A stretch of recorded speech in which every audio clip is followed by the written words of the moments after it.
Silas Vane didn't knock. He never knocked. He rode onto the Bell property at noon on a Tuesday, with 6 men behind him and a piece of paper in his hand that he hadn't paid a lawyer to make legal. He'd paid one to make it look legal, which was a different thing entirely. Thomas Bell came out of the house, wiping grease from his fingers, and before he could say a word, Vane's man, Cal Reddick, stepped forward and shoved him hard against the porch post. "Sign it," Vane said, holding the paper out. His voice had the kind of flatness that came from never being told no. "Sign it, and your family walks away with $50 in a week to clear out." Thomas looked at the paper. He looked at his house. Then he looked at the man on the horse and said, "That land belongs to my children." Vane folded the paper and put it back in his coat. "It won't for long." He turned his horse around and rode off the property without another word. And that was the last day Thomas Bell was seen alive. If you've never heard a story that made you hold your breath for 2 hours straight, this is the one. Subscribe to this channel right now so you don't miss a single story we bring you, and hit that like button before we go any further. Drop a comment below and tell me what city and country you're watching from. I want to see how far this story travels. Now, let's go back to that summer, the worst one Kansas ever recorded. The summer of 1887 did not arrive gradually. It came like a fist. By the middle of June, the creek beds outside Red Hollow had turned to cracked mud, and the grass had gone the color of old bone. Cattle were dying on the open range. Gardens that families had tended for years dried up and blew away in the hot wind that came every afternoon like something angry. Wells that had never gone dry in living memory dropped below the reach of their ropes. People in town talked about it the way people talk about things they cannot control. They gave it names. They measured it. They compared it to other bad summers they remembered. And then they went home and worried in private. Gideon Mercer didn't talk about it with anyone. He hadn't talked much with anyone in 3 years. His ranch sat 4 miles outside Red Hollow, past the fork in the old wagon road, where the cottonwood had been struck by lightning and never fully died. The house was solid, built by his father from limestone, hauled up from the creek, 2 rooms downstairs and 1 above, with a porch that faced east to catch the morning. There was a barn that needed new boards along the south wall, a well that was dropping but hadn't failed yet, and a gate at the end of the lane made from 2 cedar posts and a length of iron chain. The gate was always closed now. Gideon kept it that way, not out of meanness, but out of the particular exhaustion of a man who had already survived the worst thing he could imagine and did not have the energy to pretend otherwise.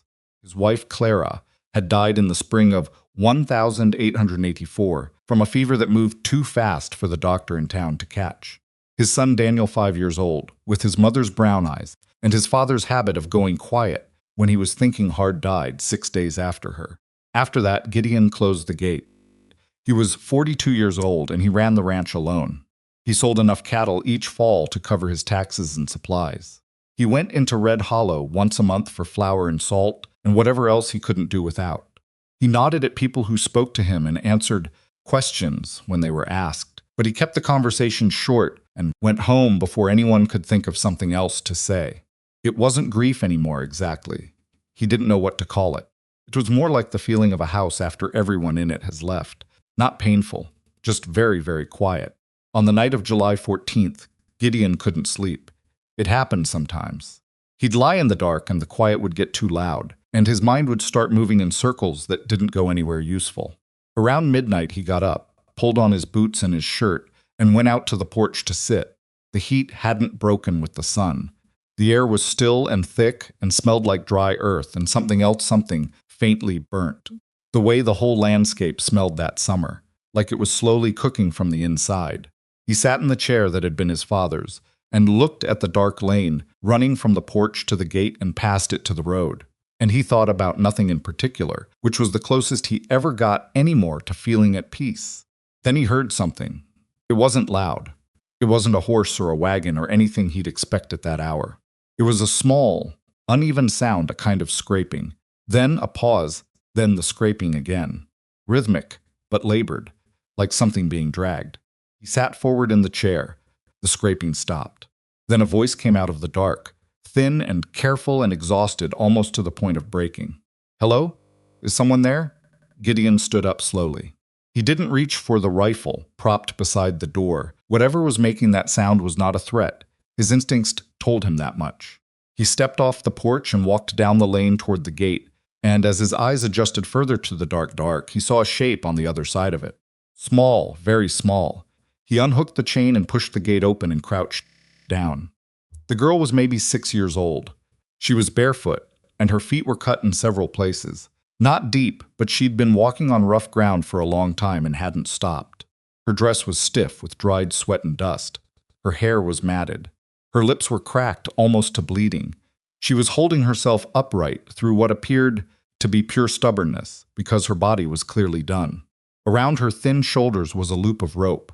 The rope ran behind her to a battered wooden cradle on 2 runners. She'd been dragging it like a sled. Gideon looked at the cradle. There was a baby in it, wrapped in a piece of cloth that had once been a shirt. Motionless.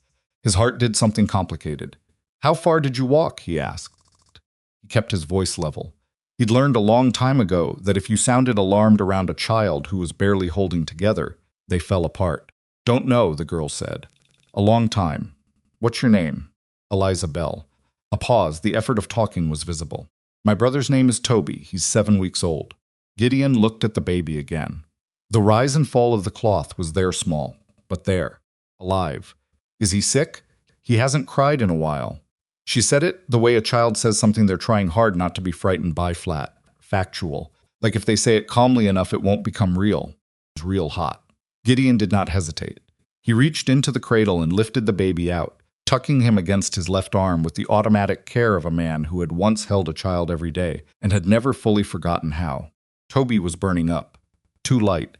His breathing was shallow and rapid. "Can you walk a little more?" he asked Eliza. "Yes," she said. It was probably not true, but she said it without hesitating, and he respected that. "Come on, then." He carried Toby up the lane, and Eliza followed. At the door, he paused. "Step over the threshold. There's a loose board." Stepped over it. He brought them inside. The next 40 minutes were not graceful. They were the kind of focused, necessary work that doesn't leave room for thought or feeling. You do the thing, then the next thing, then the next. He wrapped a wet cloth around Toby and got water into him slowly, a few drops at a time at first, because a baby that hot needed to cool before it could safely take anything. He set a pot on the stove and got the kitchen warmer. He sat Eliza down at the table and put a cup of water in her hands and watched her drink it, and then refilled it, and then gave her half a piece of cornbread he'd made 2 days ago that was starting to go hard. Ate it like she hadn't eaten in a day and a half, which he suspected was accurate. "How long since you've had food?" he asked. "Yesterday morning," she said. "What did you eat?" "Some berries. Off a bush by the road." She looked at him steadily. "I know they were safe. My father taught me which ones." He nodded. He kept watching Toby. The baby had made a sound just once, a thin, unhappy sound that was the best sound Gideon had heard in a long time, and then gone quiet again, but his color was improving slightly. "Your father," Gideon said. He kept his voice the same. "Where is he?" Eliza set the cup down on the table. She looked at it for a moment, then at Gideon. Her face did not crumble. It was the face of a child who had already finished the crumbling part, days ago, and was now on the other side of it. "Dead," she said. "Our mother, too. It happened 4 days ago." Gideon pulled out the chair across from her and sat down. "Tell me," she told him. It came out carefully, in pieces, the way a child tells a story when they've been rehearsing it in their head, trying to get the facts right, because the facts are the only thing they have left. Her father was Thomas Bell. He owned land a few miles east of Red Hollow, 32 acres with a spring on it that ran clean year-round. Their mother's name was Marie. They had the farm for 6 years. Then a man named Silas Vane decided he wanted the land. He came to the house, Eliza said, more than once. He had papers he wanted Papa to sign. Papa said the papers were wrong, that the numbers on them weren't right, that Vane was trying to steal the land. "Did your father have legal help?" he wrote to someone. "A lawyer in Wichita." But the letter didn't come back in time. She stopped. "Vane came the last time with 6 men. Papa told us to stay in the root cellar. We heard." She stopped again. This time it took longer to start. "We heard things." Gideon didn't push her. When it got quiet, she said, "I came up. Mama was on the porch. Papa was in the yard." She said it plainly. The way you say something when you've made yourself say it enough times that the words don't break you open anymore, they just sit there. "I waited until dark, then I took Toby and I left. I didn't know where to go. I just walked toward where I thought there might be lights. She looked up at him.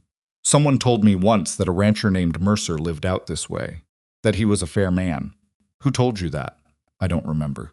Papa. Gideon was quiet for a moment. Outside, something shifted in the dark, just the wind picking up slightly, the way it sometimes did after midnight in that summer, carrying nothing but more heat. There are men looking for you, he said. It wasn't a question. Eliza nodded slowly. Vane's men, they came to the farm the next morning. I saw them from a distance. I'd been sleeping in the trees. I heard them talking. They were looking for Papa's deed. She paused. The land deed. Papa kept a copy of it in the house. They find it? I don't know. I ran. She looked at Toby, who was lying still in the wrapped cloth on the table beside Gideon's arm. But I think they know we exist. I think they're looking for us. Why would they want 2 children? Eliza looked at him with the particular expression of a child who understands more than adults expect. Because if Toby and I are gone, she said quietly, there's no one left to inherit the land, and no one to testify about what they did. Gideon sat with that for a moment. Then he looked at the baby still feverish, still too small, but breathing with a little more steadiness now and then, at the 6-year-old girl across the table, who had dragged her infant brother for miles through a Kansas night on a rope. Can we stay? Eliza asked. Her voice was very careful. Just one night. That's all. Just until Toby is better enough to... You're staying tonight, Gideon said. We'll figure the rest out in the morning. Something in the girl's face shifted, not relief exactly, but the beginning of it, like a door that had been jammed for a long time, moving just slightly on its hinges. Thank you, she said. Don't thank me yet, he said. Eat the rest of that cornbread. He sat up the rest of the night. He put Eliza in the room upstairs, his son's room, which he hadn't opened in 3 years, and which he opened now without letting himself think about it too much. And he sat in the kitchen with Toby and kept the wet cloths coming and kept watch on the baby's breathing and did not sleep. Sometime around 3 in the morning, Toby's fever broke. It didn't break dramatically. One moment the baby was too hot, and then 20 minutes later he was sweating slightly, and his temperature was dropping towards something manageable. Gideon changed the cloth and held him for a while in the dark kitchen, just because the baby seemed calmer that way. He wasn't sure what he was doing. That was honest. He sat in his kitchen at 3 in the morning, holding another man's infant son, and he genuinely did not know what came next. He knew what Eliza had told him, that there were men looking for them, that the men worked for someone with money and power and no particular concern for the law, that the children's existence was inconvenient to someone who had already demonstrated a willingness to make inconvenient things disappear. He also knew that he had a gate at the end of his lane, and a rifle he hadn't used for anything but deer, and occasionally rattlesnakes for the past 3 years. He thought about Clara. He thought about Daniel. Not in the way he usually tried not to, not the way that went in circles, but just briefly, the way you touch a sore place to see whether it still hurts. Still hurt, but it also told him something. He knew what it was to lose a child. He knew it the way you know the temperature of fire. He looked down at Toby. All right, he said very quietly. To himself, really. Or to the empty kitchen. All right. By the time the sun came up, Gideon had made coffee and done a slow circle of the ranch on foot checking the lane, looking east toward the road, standing at the edge of the north field for a while to watch the horizon. Nothing moved. Eliza came downstairs just after sunrise. She'd slept with her dress on, and her feet were wrapped in strips of cloth Gideon had left at the base of the stairs. She moved carefully, like someone whose whole body hurt, but who was determined not to show it. She went straight to Toby. His fever's gone, Gideon told her. She checked him herself, put her hand to his forehead, looked at the color of his lips, listened to his breathing. Then she let out a breath that she'd probably been holding since she'd picked him up off the farm 4 days ago. He needs, she said, real milk. I found a way to feed him, but it's not he needs proper milk. I have a milk cow, Gideon said. She's in the barn. I'll show you how to warm it right. Eliza looked at him for a moment. You know how to do that? I had a son, he said. He said it simply, the way you say a thing that is true and finished. A long time ago, she didn't ask more. He appreciated that.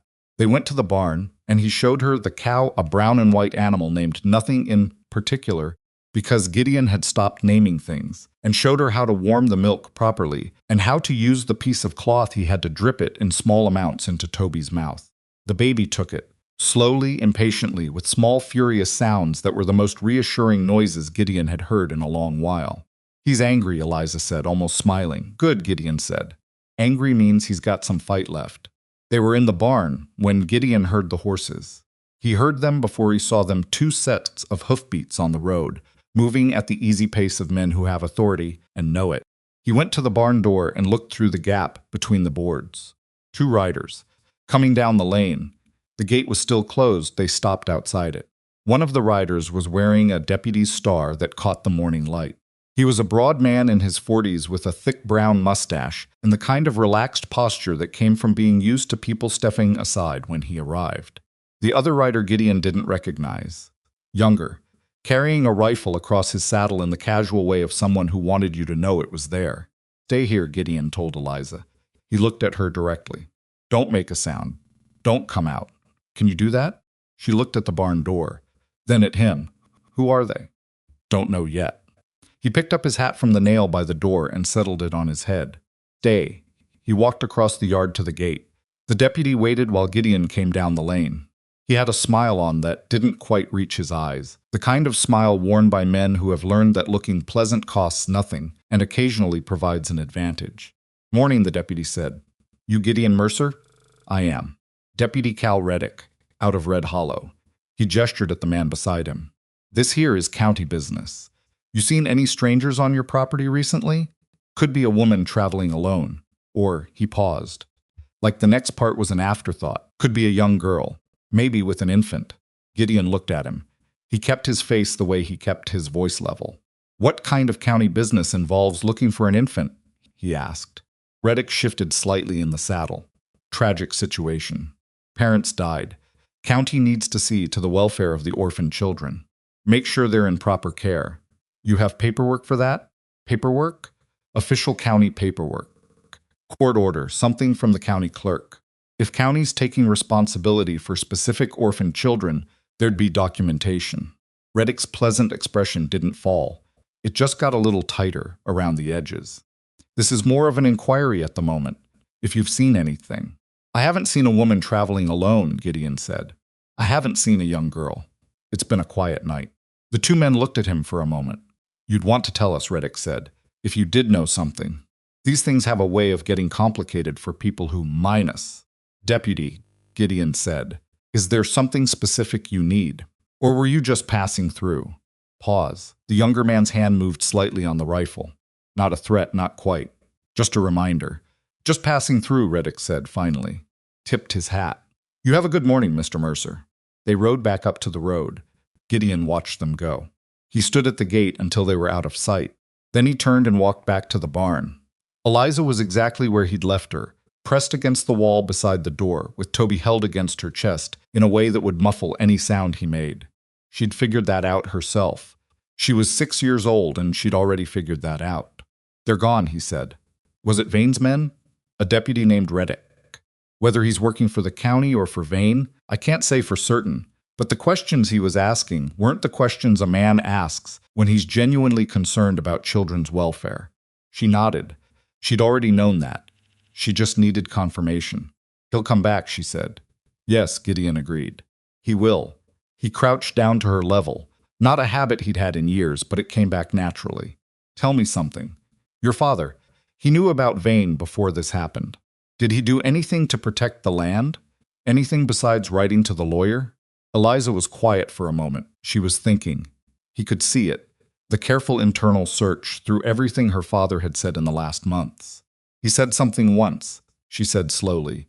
He said that a smart man makes 2 copies of everything that matters, and that the second copy goes somewhere the first man's enemies would never think to look. Gideon felt something catch in his chest. Did he say where? No. She frowned. But he wrote letters. I remember he wrote letters in the evenings sometimes, and I asked him once who he was writing to, and he said he was writing to old friends, people who could be trusted. How long ago? Before the winter. Before things got bad with Vane.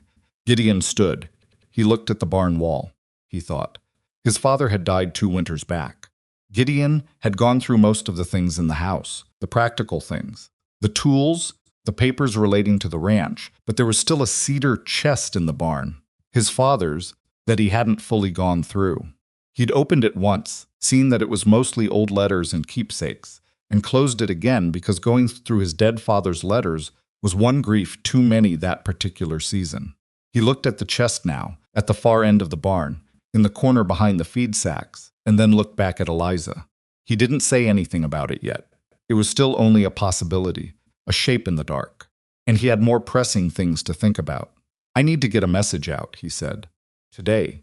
"To who?" "There's a federal marshal I've heard of. Man named Amos Trent. He's been working out of Dodge, looking into land claims in this region. If what you've told me about your father's land is true and I believe you, then what happened to your family isn't the first time Vane has done this." Eliza watched him. "You think a marshal can help us?" "I think a federal marshal, with an existing investigation and a witness or two witnesses, has considerably more legal reach than a county deputy who works for the man we're trying to stop." He looked at her directly. "But this is important. I need you to stay inside this barn, or inside this house, until I tell you it's all right to do otherwise." "Can you do that? For how long?" "I don't know yet. A day. Maybe 2. She thought about it, really thought about it, which was a thing he was learning about her. She didn't agree to things quickly. She measured them. "Okay," she said. "But if they come back before your marshal gets here, then we deal with that when it happens." She didn't look entirely satisfied with that answer, but she nodded. Getting a message to Amos Trent was not simple. Gideon couldn't ride into Red Hollow himself. Reddick would have eyes on the town, and a man who'd claimed to know nothing about missing children who immediately rode into town afterward was a man advertising what he was hiding. He couldn't send anyone because he had no one. He sat with that problem for an hour. Then he thought of Webb Dolan. Webb was a retired mail rider who lived on a small place 2 miles north. He was 60-something, half-deaf in one ear, and completely uninteresting to anyone, which was exactly the kind of man you wanted when you needed something done quietly. He and Gideon weren't close, but they'd never had a bad word, and Gideon had helped him repair a fence once after a storm, and Webb hadn't forgotten it. He wrote the message short and plain. He addressed it to Marshal Amos Trent, Federal District, and explained that there were witnesses to a multiple homicide connected to Silas Vane's land operation outside Red Hollow, and that those witnesses were in immediate danger, and that time was a significant factor. He sealed it with wax. Then he rode north along the back of his property, keeping away from the road, and came out at Webb's place through the trees. Webb was in his garden when Gideon came up. He stood and pushed his hat back and said, without particular surprise, "Mercer." "I need a favor," Gideon said. He handed him the letter. "I need this to get to a federal marshal named Trent, working out of Dodge. I can't go into town myself right now. Can you get it to someone who can telegraph it out?" Webb looked at the letter. He looked at Gideon. He had the unhurried expression of a man who had seen enough in his life not to be overly startled by the unusual. "This about the Bell family?" he asked. Gideon paused. "What do you know about that?" "I know Thomas Bell is dead. Word's getting around." Webb looked at the letter again. "I know Silas Vane has men riding the roads east of town. I know people are mostly keeping their mouths shut about it." He tucked the letter into his vest. "I'll get it where it needs to go. Don't ride back the main road." "I wasn't planning to." "Good." Webb looked at him for a moment, with the expression of someone deciding whether to say the next thing. "You got them, don't you?" It wasn't a question. Gideon said nothing. "All right," Webb said. He turned back to his garden. "You'd better get home." By the time Gideon got back, the sun was well past noon, and the heat had settled into its afternoon weight, the kind that made the air shimmer just above the ground and turned everything slightly unreal. Eliza had moved Toby's cradle from the barn into the kitchen and was sitting at the table with the baby in her lap, feeding him carefully with the cloth. She'd found a spare towel and folded it into a better cushion than the one in the cradle, and had also, apparently, swept the kitchen floor. Gideon looked at the floor, then at her. "You didn't have to do that," he said. "I know," she said. "It needed doing." He sat down heavily. He put his hat on the table and ran his hand through his hair. "Marshal message is on its way," he said. "Best case, we hear something in 2 days. Worst case—" He stopped. "Worst case they don't come in time," Eliza said, finishing it matter-of-factly. "Yes." She adjusted the cloth at Toby's mouth. The baby made a small sound of impatience, and she shifted him slightly in a way that settled him. She'd already learned him in 7 weeks every signal, every preference, every way. His body communicated what his mouth couldn't yet say. Vane is going to come himself, she said. Not Reddick. Vane. What makes you say that? She looked up at him. Because we're still loose. And people who are loose can talk. A pause. Papa said once that Vane doesn't leave loose ends. He told Mama that was why the man scared him more than just a greedy land buyer. Because greedy men make mistakes, but careful men don't. Gideon thought about that. He thought about the closed gate and the rifle and the layout of the ranch, the lane, the open ground between the barn and the house, the tree line to the north that would provide cover for anyone who wanted to come in from that direction. He thought about what he was willing to do. He'd spent 3 years telling himself he didn't have anything left worth protecting. That was what the closed gate was really about. Not keeping people out, but not having anything inside that required defending. Now there were 2 people inside. One of them was 7 weeks old and weighed about as much as a sack of cornmeal. He thought about the cedar chest in the barn. After they ate, he heated beans and made fresh cornbread, and they sat at the table and ate without much conversation, which was a kind of comfort in itself. He told Eliza he needed to look at something in the barn. He told her to stay inside. He went to the barn and crouched in front of his father's cedar chest. It smelled like cedar and old paper, and something else, his father's particular smell, which he hadn't thought about in a long time and was unprepared to find waiting for him inside a chest in the corner of a barn. He sat with it for a moment. Then he started going through the letters. There were a lot of them. His father had been a correspondent. He'd kept in touch with old neighbors, former army men from the Mexican War, distant cousins, people he'd done business with over the decades. Gideon sorted through them slowly. Then he found a blue envelope, sealed with blue wax. No return addresses. His father's name on the front in handwriting he didn't recognize, deliberate, careful, the handwriting of someone who wanted the name to be clearly legible. Sealed. His father had never opened it. Gideon turned it over. On the back, in the same careful hand, hold until called for. T. Bell. He sat very still in the corner of the barn. Thomas Bell had mailed this to his father, not to Gideon, to his father, which meant Bell had known old Josiah Mercer, had trusted him, had believed that whatever was in this envelope would be safe with a man he considered reliable, in a place Vane's people would never connect to the Bell family land. Gideon didn't open it. Not yet. He needed to know what it was before he decided what to do with it, and he couldn't know what it was without opening it. But something told him the moment had to be right. He brought it inside and set it on the table. Eliza saw it immediately. She looked at the blue wax, and then at him, and then at the envelope again. "Where did you find that?" she said. "My father's cedar chest. In the barn." She set Toby down in the cradle with the careful, automatic ease of someone who had been doing it for weeks, and came to the table. She looked at the handwriting on the back. "That's my father's handwriting," she said. Gideon nodded. "He wrote to your father," she said. She was putting it together as she said it. "Your father. He mailed it here. Before the winter, you said. Before things got bad." She looked up at him. Something moved through her face. Not quite surprise, because she'd known a second copy existed somewhere. More like the feeling of a thing snapping into place. "The deed," she said. "The duplicate deed. That would be my guess." She looked at the sealed envelope. "We should open it." "Yes," he said. "We should." He picked it up and broke the wax seal carefully and opened the envelope. Inside was a folded document, official in character handwritten, dated June of 1886, bearing the recorded marks of a county land office stamp and 2 witness signatures he didn't recognize. Described the Bell family property in legal detail, the acreage, the boundaries, the spring, the recorded purchase from the original landholders. At the bottom was Thomas Bell's signature, and below that, in a different hand, a later addition were 4 words, "For my children. Always." Gideon folded it back up carefully. He set it on the table between them. Eliza was looking at it. She wasn't crying. She'd passed that point days ago. Gideon thought, or she was keeping it for later, for a time when she could afford it. "That's our land," she said. "Yes," Gideon said, "and Vane can't take it. Not if that paper exists. Not legally, no." She looked at him.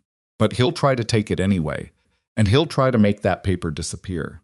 Which means," Gideon said, "we need to make sure the right people know it exists before he can." He put his hand flat on the table.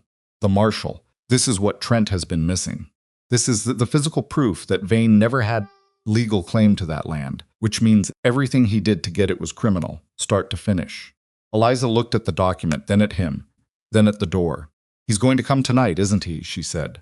Not a question. Gideon listened to the evening settling outside. The heat, the stillness, the way the dry air carried sounds farther than it should. "Probably," he said. She nodded slowly. She picked Toby up from the cradle again and held him against her shoulder, and the baby settled immediately, because she was the thing in the world he trusted completely. "Then we'd better be ready," she said. Gideon looked at her. This 6-year-old girl standing in his kitchen holding her infant brother, like she intended to carry him clear across the country, if that's what it took, and something in him, something that had been very, very quiet for 3 years, started paying attention again. "Yes," he said, "we'd better." He got up and went to get the rifle. The rifle was a Winchester Model 1873, and Gideon hadn't cleaned it in 4 months. He knew that the moment he picked it up, the way a man knows the state of a tool he's neglected, not from looking but from the feel of it in his hands. He set it on the kitchen table and went to get the cleaning kit from the shelf above the fireplace, and he worked through the process in the lamplight while Eliza watched from across the table with Toby sleeping against her shoulder. She didn't say anything while he cleaned it. She just watched, the way a child watches an adult do something that matters, storing information. "You shot someone?" she asked finally. "I was in the army," he said. He ran the rod through the barrel. "Before I came back here and started ranching." "That's not what I asked." He looked up at her.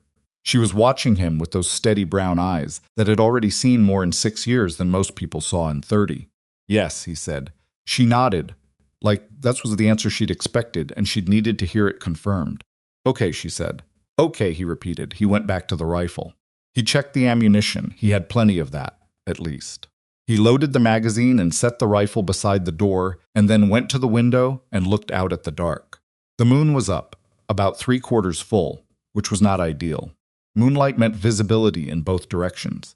"You should sleep," he told her. "I'm not tired. You should sleep anyway. If something happens tonight, I need you upstairs with Toby, away from the windows. Not down here." She considered arguing. He could see her considering it. Then she looked at Toby and made the practical calculation. The one she always made, he was already learning, where her own preferences came second to what was best for her brother. "If something starts," she said, "you'll wake me? I'll get you upstairs first. Nothing starts without you being upstairs. And you'll tell me what's happening? I'll tell you what I can." Another pause. "Okay," she said. She got up, settling Toby with practiced care, and moved toward the stairs. At the bottom step, she stopped and looked back at him. "Mr. Mercer." "Gideon." "Gideon," she said it carefully, like she was trying it on. "My father said, he used to say that being scared and being brave aren't different things. They're the same thing. You're only brave because you're scared." He didn't answer right away. He looked at her standing at the bottom of his stairs in the lamplight, with her cut feet wrapped in cotton strips and her brother sleeping against her chest. And he thought about Thomas Bell writing that letter to his father last autumn, trying to protect something for his children before the storm came. "Your father sounds like he was a smart man," Gideon said. "He was," she said. "Good night." She went upstairs. Gideon sat in the dark kitchen with the lamp turned low and the rifle close and the blue waxed document sitting on the table in front of him, and he listened to the night. Nothing came that night, which was, in its own way, more unnerving than if something had. Gideon dozed in the chair twice the short, light sleep of a man who never fully stopped listening, and each time he came back to full awareness, he did a careful check: the lane, the yard, the tree line to the north. The moon moved across and went down. The darkness deepened, and then the east began to lighten, and the birds started, and the morning came with all the indifference of mornings. He made coffee and boiled water for the baby's milk, and was standing at the stove when he heard Eliza come downstairs, and without turning he said, "He's fine. He slept well." "I know," she said. "I checked him when I got up." 3 times. "How many times did you sleep?" A pause. "Twice." He poured her a cup of coffee weaker than his own, with water added, because she was 6, and coffee was not something she needed, and set it on the table without comment. She accepted it without comment. They were developing a language, the two of them, that didn't require a lot of words. "They didn't come," she said. "Not yet." "Why not?" He sat down with his own cup. "Because Vane is careful. You said it yourself. Your father said it. Careful men don't rush. They want everything in place before they move." He looked at the table. He's watching the roads, waiting to see what I do. If I do something that tells him I know something, if I ride for town, or if someone visits, or if anything looks different from outside that gate, he'll know I'm involved. Eliza wrapped both hands around the cup. Do you think he already knows? He knows Reddick came here and left empty-handed. He knows I asked for legal papers. He paused. That alone might tell him enough. Thought about this. Then why is he waiting? Because he doesn't know for certain. And burning a rancher's house down based on a guess is a different kind of mistake than burning it when you know. He drank his coffee. He'll want to be sure before he does what he's going to do. Eliza was quiet for a moment. Then she said, "And the marshal? When would he get there if your message went through?" Best case, 2 days. Could be 3. Depends on where Trent is, whether Webb got the message out yesterday, whether the telegraph line between here and Dodge is working. He set the cup down, which means we need to stay quiet and stay put and not give Vane a reason to move faster than he's already planning to. She nodded. Then, "Can I see the deed again?" He brought it from the shelf where he'd put it. He wasn't going to leave it on the table where it could be seen through a window, and unfolded it and laid it in front of her. She studied it with the serious attention of a child who had been taught to treat important documents with respect. She traced her father's signature with one finger, just barely touching it. Then she pulled her hand back. He planned this, she said. He knew, a long time before it happened, that Vane was going to try to take everything. Planned for it. He did, and he chose your father. He trusted your father. Seems that way. She looked up. Did your father know Thomas Bell well? Gideon thought about it. I don't know. My father knew a lot of people. Was that kind of man people told him things, trusted him with things, because he was steady, and he didn't carry tales. He folded the deed back up. Maybe they met at the land office or in town. Maybe they just recognized something in each other. She considered that. Like how you can tell when someone's honest, even before they've said much. Something like that. She picked up her coffee cup again. I think my father knew you'd be the one to find it, she said. Eventually, he sent it to my father. Yes. But your father kept it safe, and your father's things are here, and... She stopped. She looked at the folded deed in his hand. I think it was supposed to get to you, one way or another. Gideon didn't say anything to that. He put the deed back on the shelf and went to check on Toby, who was making the preliminary sounds of a baby working himself up toward a proper complaint about being hungry. The second day passed slowly and without incident, which was the kind of quiet that had a weight to it. Gideon kept to his routines as best he could, visible, ordinary routines, the kind of thing you'd see from the road and file away as normal. He checked the cattle. He repaired the loose board on the south side of the barn. He drew water from the well. He did not take the rifle outside with him, though it was never more than 15 feet away. Eliza stayed inside, which she did without complaint, because she understood why. She found things to do she was not, he was learning, a child who sat still unless she was asleep. She reorganized the kitchen shelves in a way that made more logical sense than how he'd had them. She found a loose stone in the fireplace hearth and wedged it back into place with a chip of mortar she scraped from somewhere. She talked to Toby in a low, steady voice while she fed him, narrating whatever she was thinking about in the particular way children talk to babies. Not really explaining, just filling the air around them with sounds so they know they're not alone. Gideon found himself listening to it from the other room. He told himself he was just paying attention in case she needed something. That afternoon, she came to him where he was sitting at the table going over a water rights document. Nothing to do with any of this, just ranch business he'd been putting off. And said, "Can I ask you something?" "Go ahead, your son." "What was his name?" He set the paper down. He looked at her. She was standing in the doorway with her arms at her sides, not fidgeting, just asking. "Daniel," he said. "How old was he when he died?" 5. She thought about that. "I'm 6, she said, as if the math meant something. "I know. She stopped and started again. "Does it bother you, having us here? Because of him?" He looked at the table for a moment. The honest answer was complicated in a way he didn't entirely know how to sort through while sitting in his own kitchen at 3 in the afternoon. "It bothered me the first night," he said, "when I opened his room." She nodded. "I'm sorry. About the room, don't be. It needed to be opened." He picked up the paper again, then set it back down because he wasn't going to read it anyway. Daniel was a serious boy, quiet. He liked following me around the ranch and asking questions about everything he saw. A pause. You remind me of him a little. Not in how you look, just in how you think about things. She was quiet for a moment. Then I won't try to be him. I know you won't, he said. That's not what I meant. She looked at him for another second, then nodded once, apparently satisfied, and went back to the kitchen. It was just past noon on the third day when Gideon saw the riders. He was in the barn, doing nothing in particular, standing near the door, which had become a habit, because from there he could see the lane and gate and the road beyond without being easily seen himself. He'd been watching the horizon in small intervals all morning, not with any particular urgency, but with the steady alertness of a man who had stopped pretending he wasn't waiting. There were 6 of them. They came from the east, moving at a deliberate pace, not hurrying, because hurrying suggests uncertainty, and the man leading them did not project uncertainty. Even at a distance, even through the gap in the barn boards, Gideon could read him. Silas Vane was in his mid-50s, heavy-set in the saddle, in the way of a man who had once been physically powerful and had since converted that power into money and authority. He was dressed well, not flashily, but expensively, which in that part of the country in that summer meant he was making a statement. The 5 men with him were spread in a loose line, and all of them were armed. Cal Reddick was with them. Riding slightly behind Vane's right shoulder, the position of a man who is useful but knows his rank. Stopped at the gate. Vane looked at the house. He looked at the barn. He didn't call out yet. He was assessing, the way a careful man assesses before he commits.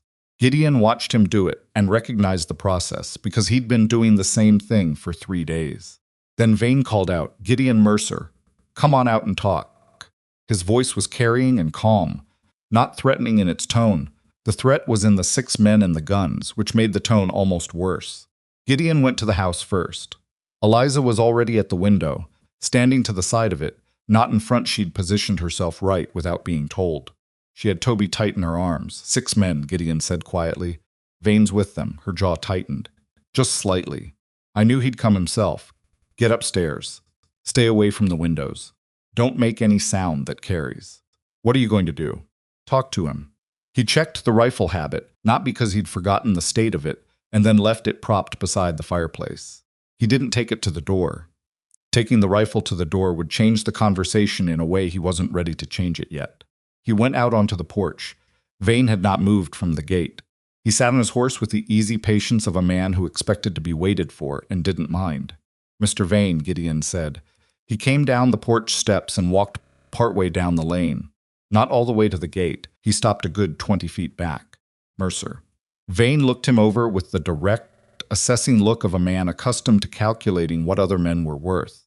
"I'll keep this simple. I'm looking for 2 children, a girl and an infant, who are in need of county care following the death of their parents. I have reason to believe they may have come this way." "Your deputy already asked me about that," Gideon said. "I know what Reddick asked you." Vane's voice was patient. "I'm asking you myself. That's different, is it?" A pause. Vane looked at the house. "You're a man who keeps to himself, from what I hear. You've had some hard times. Lost your family." His voice carried the particular texture of sympathy deployed as a tool. "I respect that. I respect a man who deals with loss quietly and gets on with his life. That's what I'm offering you the chance to keep doing, Mercer. Get on with your life." "That's generous," Gideon said. "I think so." Vane shifted slightly in the saddle. "But I'm going to need you to be straight with me. Those children—" "I haven't seen any children," Gideon said. The silence that followed was the kind that has texture. Vane looked at him for a long moment. The 5 men behind him were still, and their stillness was the deliberate stillness of men waiting for a signal. Reddick had both hands visible on the saddle horn, which Gideon noted. "You're sure about that?" Vane said. "I'm sure about what I've seen on my own property. Because the thing is," Vane said, and now there was something different in his voice. Not louder, not harder, but more specific. The way a knife gets more specific as it gets closer. A man who knows something and doesn't say so, that man becomes part of the problem. And I have limited patience for problems.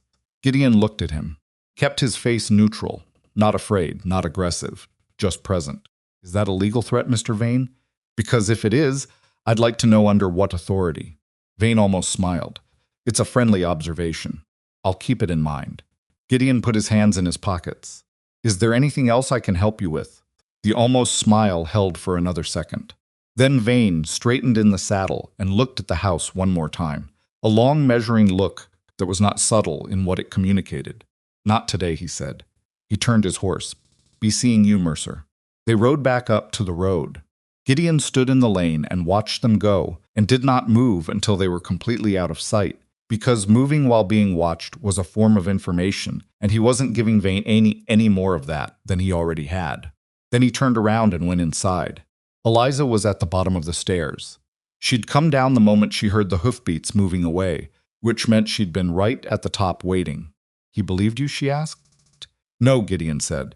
"He didn't believe me at all." "Then why did he leave?" "Because he doesn't have a legal reason to force his way in."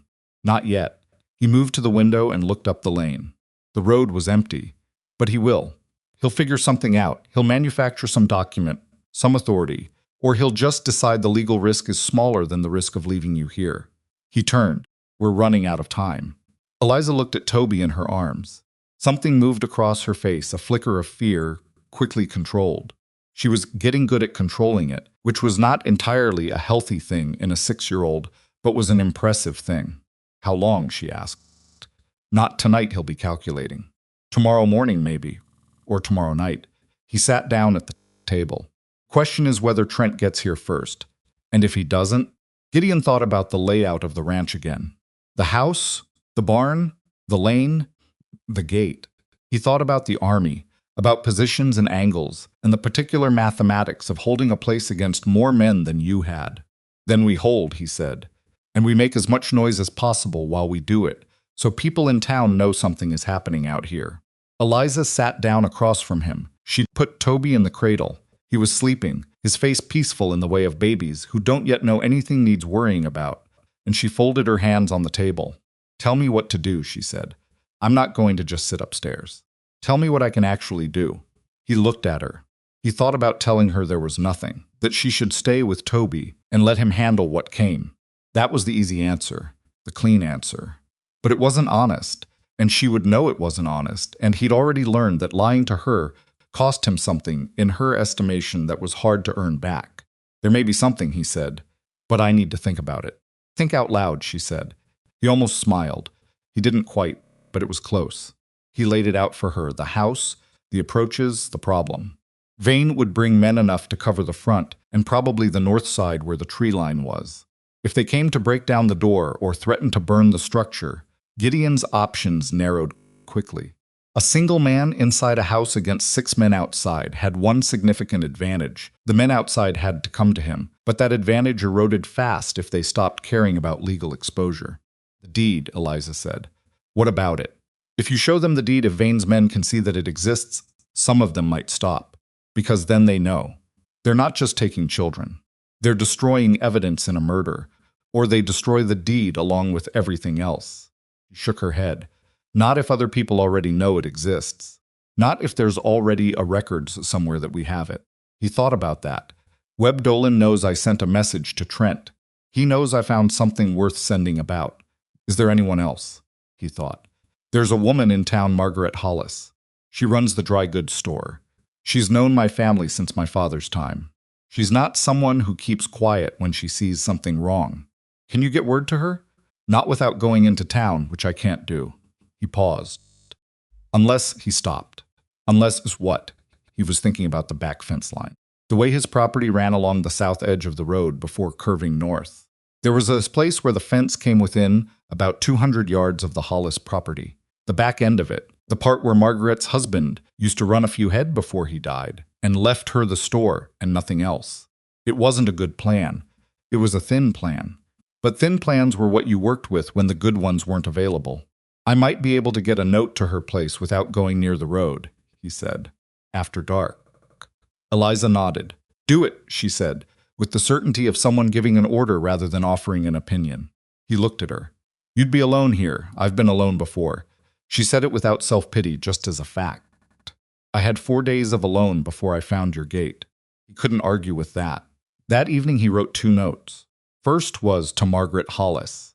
He told her that there were orphaned Bell children at his ranch. She would know what that meant and what it implied, and that he had documentary evidence related to Silas Vane's land operation, and that if she didn't hear from him within 48 hours, she should get word to any federal authority she could reach. He told her to keep the note and show it to no one except a federal officer. The second note he folded inside the first and addressed separately to Marshal Amos Trent. A summary of everything: the children, the deed, Vane's visit, the timeline. After dark, with the moon not yet up, he went out the back of the house and moved along the fence line in the dark, staying low and moving quiet, the way he'd moved once through a different kind of dark in a different part of his life. He reached the Hollis fence line and found the gap he remembered, and pushed the folded notes through the gap and weighted them with a stone on the other side, where they'd be found but not easily blown away. He didn't know if Margaret would find them. He didn't know if it would matter. He went back to the ranch and went inside and sat in the dark kitchen, and after a while he heard Eliza's feet on the stairs, and she came down and sat across from him without turning up the lamp. "Done?" she asked. "Done." They sat in the dark for a moment. Toby made a small sound from the cradle and then settled. "My father used to say," Eliza said, "that most of the time, the bravest thing you can do is just refuse to move." She was looking at the table. "That leaving is almost always easier than staying. And the people who stay, even when it's hard and even when it's stupid, maybe those are the ones who change things." Gideon looked at her in the dark. "He said that to you?" "He said it to Mama." "I was listening." A pause. "I listened to a lot of things I wasn't supposed to." Smart habit. He thought so too. She was quiet for a moment. "He'd be glad you're here. That we're here. He'd want me to tell you that." Gideon looked at the window. The night was still, and the stars were bright with the brightness that came in dry summers, when there was no moisture in the air to blur them. "Go back to sleep," he said. "I'll keep watch. You need to sleep too." "I'll sleep when it's safer." She stood up. She looked at him the way children look at adults when they're not entirely convinced but have run out of arguments. "Okay," she said. "Then Gideon, yeah, thank you for not sending us away." He didn't answer right away. He wasn't sure what the right answer was, or whether there was one. The thing was that he hadn't really chosen to keep them, or rather, he'd chosen, but not the way you choose between options when you have time to weigh them. It had happened the way certain things happen. You see something that needs doing and you do it, and you think about what it meant later, when the doing is behind you. "Go to sleep," he said. She went upstairs. They came the next evening, after sunset but before full dark, and there were more of them this time. Gideon counted 7. Vane in the lead again, and Reddick, and 5 men who had the look of hired muscle-knot cowboys, not ranch hands, but the kind of men who followed money and were comfortable with the rougher uses of it. Gideon had moved Eliza upstairs an hour earlier. He'd done it without drama, just told her it was time, and she'd taken Toby and gone without arguing, because she'd been waiting for it. He'd heard her through the ceiling after that quiet, steady movement, the sound of someone getting herself situated and prepared. He stood on the porch when they reached the gate. Vane didn't bother with pleasantries this time. "Open the gate, Mercer." "I'd need a legal reason for that." "I have one." Vane held up a paper. Even from the distance, it looked official enough to fool someone who didn't know better. "County authorization for investigation of a property in connection with the welfare of missing children." "Who signed it?" A pause. "Judge Alton Marsh." Gideon had never heard of Judge Alton Marsh. That meant either Marsh was real and corrupt, or Marsh was a name Vane had put on a document and paid someone to make convincing. "I'd like to read it," Gideon said. "You'll read it after you open the gate." That's not how legal documents work. Vane's patience had a bottom, and they'd found it. His voice dropped to something quieter and more direct, which was more threatening than the official tone. "Mercer, I'm giving you one opportunity to step back and let this happen without anything getting broken." After that, he gestured, and 2 of the men moved to either side, spreading out along the fence line, not over it yet, but ready. Gideon kept his voice even. "Those men crossed that fence line, Mr. Vane, and you've moved from whatever legal authority you're pretending to have into trespassing. And anything that comes from trespassing falls on you, not me." "You're one man," Vane said. "Just that." Like it was the answer to everything he'd said. "I was an army marksman for 4 years, Gideon said. "If one of your men crosses that fence, he'll find out what that means before he's 3 steps in." The 2 men who'd been moving stopped. Not because they were afraid, necessarily, but because they were calculating, the way men calculate when they're doing something dangerous for pay, and the pay suddenly feels less certain. Vane looked at the men. He looked at Gideon on the porch. He looked at the house. "Burn it," he said. Gideon's stomach dropped. He'd half expected it, and he'd still hoped he was wrong. One of the men at the side of the fence was pulling something from his saddlebag, a bottle, cloth stuffed in the neck. The old and terrible kind of threat. "You do that," Gideon said, and his voice came out harder now. "And you're not hiding a land grab behind county paperwork anymore. You're burning down a rancher's house with children inside it.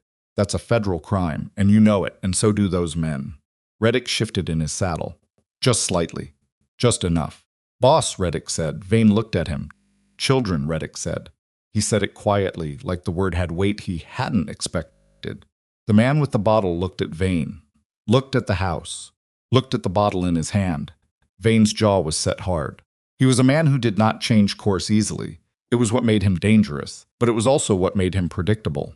And Gideon knew, watching him, that Vane was close to the line where being unpredictable was going to cost him something he couldn't afford. Then, from upstairs, from the window of Daniel's room, which looked out over the front of the property, came Eliza's voice. She hadn't been told to. She hadn't asked. She'd heard what was happening, and she'd made a decision, the way she made decisions quickly, without hesitation, because she understood the mathematics of the moment. "My name is Eliza Bell," she called out loud enough to carry clearly. "My father was Thomas Bell. Silas Vane killed him and killed my mother and burned our house. I saw it, and I will say it to any federal officer who asks me."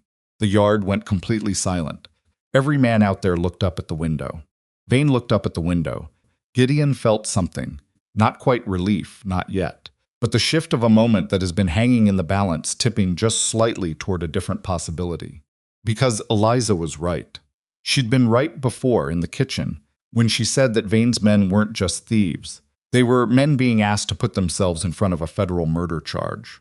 Seeing her face, hearing her voice, that changed the calculation. "There is a deed," Gideon said into the silence. "A legal, recorded duplicate of the Bell family land deed. I have it. I know where it came from and how it got here, and so does the federal marshal I've already been in contact with." He kept his eyes on Vane. "That document proves every claim your paperwork makes about that land is fraud, and it puts every man here." He looked at the group of riders as a witness to the murder of Thomas and Marie Bell. The man with the bottle put it back in his saddlebag. He didn't do it dramatically. He just put it away, quietly, like he'd reached a private conclusion and didn't need to explain it. Reddick had both hands on his saddle horn again, but now it looked different, not neutral, but like he was actively choosing not to reach for anything else. Vane sat on his horse and said nothing for a long moment. His face had gone to something unreadable, not angry, not calculating, just very still. "You think you've done something," he said finally to Gideon. His voice was flat. "I've done what needed doing," Gideon said. "This isn't finished." "No," Gideon agreed, "it isn't." Vane looked at the house one more time. He looked at the window where Eliza's voice had come from. Then he turned his horse without another word and rode back up the lane. And after a moment his men followed, and Reddick went last. And Gideon watched every single one of them go and didn't breathe properly until the sound of hoofbeats faded entirely into the dark. He stood on the porch for another minute. Then he went inside and sat down on the floor of the front room with his back against the wall, because his legs had decided they'd done enough for the moment. He heard Eliza on the stairs. She came down carrying Toby and sat on the bottom step and looked at him sitting on the floor. "You're on the floor," she said. "I'm aware of that. Did it work?" "For tonight." He looked at the ceiling. "For tonight it worked." She sat with that. Toby made a small sound and she rocked him automatically. "They'll come back," she said. "Yes." He got up off the floor slowly, because he was 42 and floors were harder than they used to be. But something might change before they do. She looked at him. "The marshal. Or Reddick. Did you see his face when you spoke?" She shook her head. She'd been at the window, not able to see their faces clearly in the low light. "He went pale," Gideon said. "A man who goes pale when a child names what she saw. That man is doing arithmetic, figuring out which side of this he wants to be on when it falls apart." He moved to the window and checked the lane out of habit. Empty. Reddick knows things. And Reddick is beginning to understand that Vane cannot protect him from what he knows. Eliza was quiet. "Then you think he'll talk?" "I think he might. If the right person gives him a reason to." She nodded slowly. She looked at Toby sleeping, unknowing, perfectly still in the shelter of her arms. Scared, she said. When I called out, I know. Was that the right thing to do? He thought about the man with the bottle who had put it away. Yeah, he said. It was the right thing to do. She let out a long breath. Okay. She stood up. I'm going to put him down, and then I'm going to eat something because I'm starving and I can't think properly when I'm starving. There's beans left from this morning. I know. I was trying to be polite about it. He almost laughed. It wasn't quite a laugh. He was too tired and too wound up for a real laugh, but it was in the vicinity of one. I'll heat them, he said. They went to the kitchen together in the lamplight, and outside the dark ranch sat quiet under the stars, and tomorrow was coming whether they were ready for it or not. Gideon didn't sleep that night either. He sat in the kitchen after Eliza went back upstairs, and he ate the beans cold because reheating them required more motivation than he had. And he sat with the lamp, turned low, and the rifle across his knees, and listened to the ranch settle into its nighttime sounds, the creak of the house cooling, the distant noise of cattle shifting, the occasional dry whisper of wind through the grass that hadn't properly grown in 2 months. The beans were bad cold. He ate them anyway. He was thinking about Reddick. A man who goes pale when a child names what she saw. Gideon had said it to Eliza, and he believed it, but believing it and counting on it were two different things. Reddick was corrupt. Corrupt men didn't become honest overnight just because the situation got complicated. They became frightened, which was different, and frightened men made moves that were hard to predict. He could go to Vane and report everything Eliza had said. He could try to disappear. He could decide that the safest position was the one he was already in and hold it.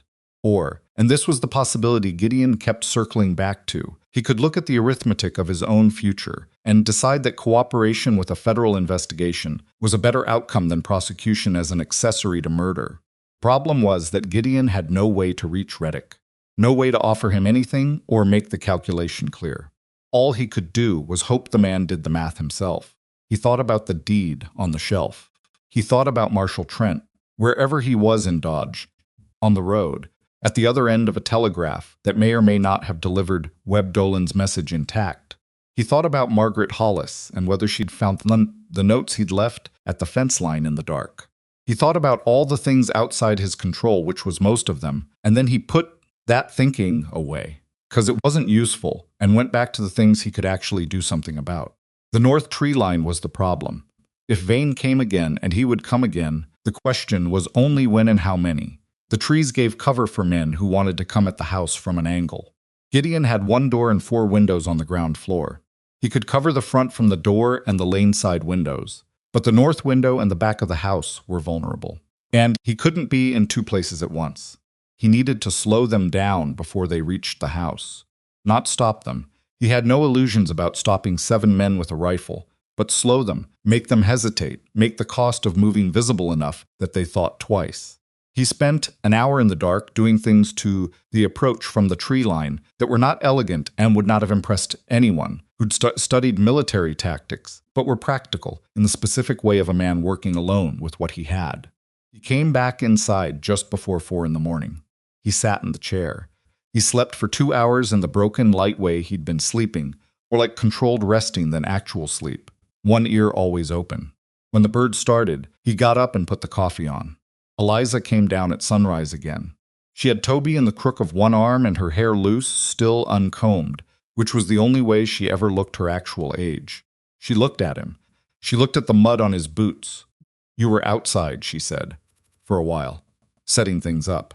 Some things. She sat down. She'd stopped asking for detailed explanations of everything, which was a sign she was starting to trust his judgment, or possibly a sign she'd run out of energy for interrogation. Either way, he appreciated it. He's going to come today, she said. Feel it. Maybe. Not maybe. She settled Toby on her lap and reached for the cloth to start the morning feeding. Last night didn't stop him. It slowed him down. He's going to come back with a plan instead of just riders. She was right, and he knew she was right, and saying so wasn't going to make either of them feel better. Then we use the morning well, he said. He put a cup in front of her. She took it without looking up. Toby was making his focused, impatient sounds, reaching for the cloth with the blind determination of a baby whose entire existence is organized around eating. How much do you trust that Marshall? She asked. I don't know him personally. Then how much do you trust that he'll come? Gideon poured his own coffee and stood at the window looking out at the lane. The morning was clear. No dust on the road, no movement. Just the same dry, still heat already building by 7 o'clock. I trust the system that made him, he said. Federal land investigation is serious business. If he's been working Vane for 2 years, he doesn't want to lose the case. He wants the arrest. He wants the evidence. He paused. We're the evidence. So he needs us alive, yes. Good. She looked down at Toby. Me too. They ate breakfast. He made cornmeal mush, which was the most he could manage, and she ate it without complaint, and while they ate, he laid out what he was thinking. He told her about the approach from the north. He told her what he'd done in the dark to slow men coming from that direction. He told her about the windows, which ones he'd cover and from where, and he told her what he needed her to do, which was stay in the center of the upstairs room, away from the windows, with Toby, and not move toward the stairs, under any circumstances, unless he called for her specifically. She listened to all of it without interrupting. When he was done, she said, "What if you're hurt?" "If I'm hurt," he said, "you keep Toby quiet and you stay put and you wait. Anyone who comes to that door and doesn't say my name is not someone you open it for. And if they try to come up, the stairs are narrow. One person at a time. There's a heavy chest at the top of your room that can be moved in front of the door." She looked at him. "You thought about this before." "I've had 3 days." "So did I," she said. "I thought about it, too." He waited. "The deed," she said. "It's the most important thing we have. If they get into the house, if something goes wrong, the deed can't be here. They'll look for it. Vane knows it exists now. He knows you told him it exists." "I've thought about that. Have you thought about where to put it?" He had, but he hadn't landed on an answer. "Tell me what you're thinking." She looked at the shelf where he'd put it. "It needs to be somewhere they won't think to look. Not the house, they'll search the house. Not the barn, they'll search the barn." She was working through it the way her father must have worked through it, methodically, without sentimentality. Somewhere outside. Somewhere that looks like it's just part of the property. He thought about the well. There was a loose stone in the wall of the well housing. Not loose enough to fall, but loose enough that a person who knew it was there could pull it free and create a shallow space behind it. He'd been meaning to remortar it for 2 years and hadn't. He told her about it.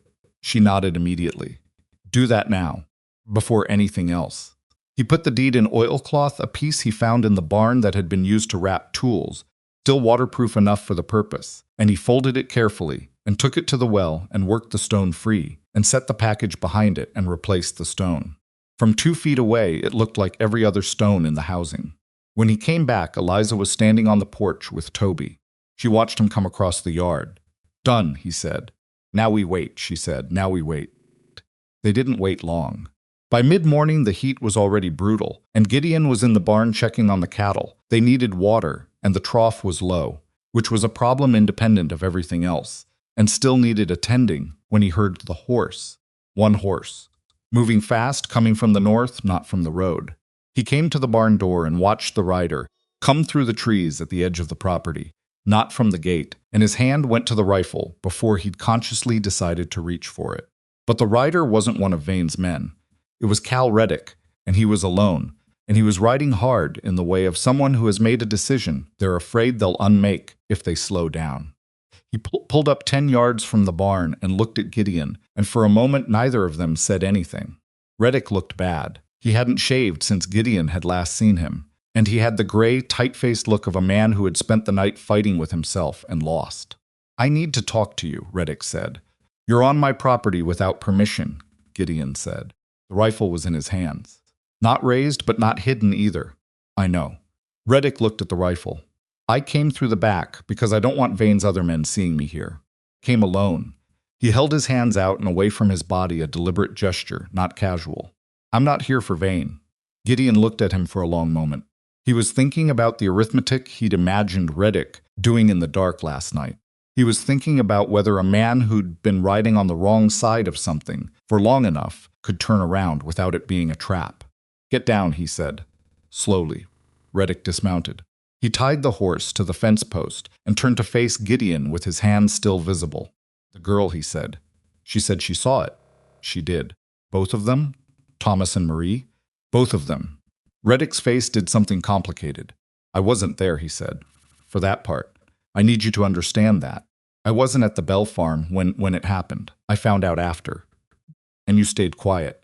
I stayed. He stopped. He looked at the ground. I told myself I didn't know for certain. That it could have been. He stopped again.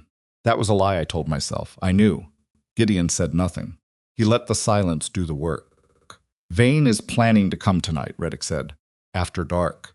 He's got 8 men now. He brought 2 more in from Abilene this morning. He's not going to knock this time, and he's not going to threaten. He's going to take the children and burn the evidence, and he's going to make it look like a fire from the drought. Gideon felt the cold certainty of it settle into his chest. Why are you telling me this? He said.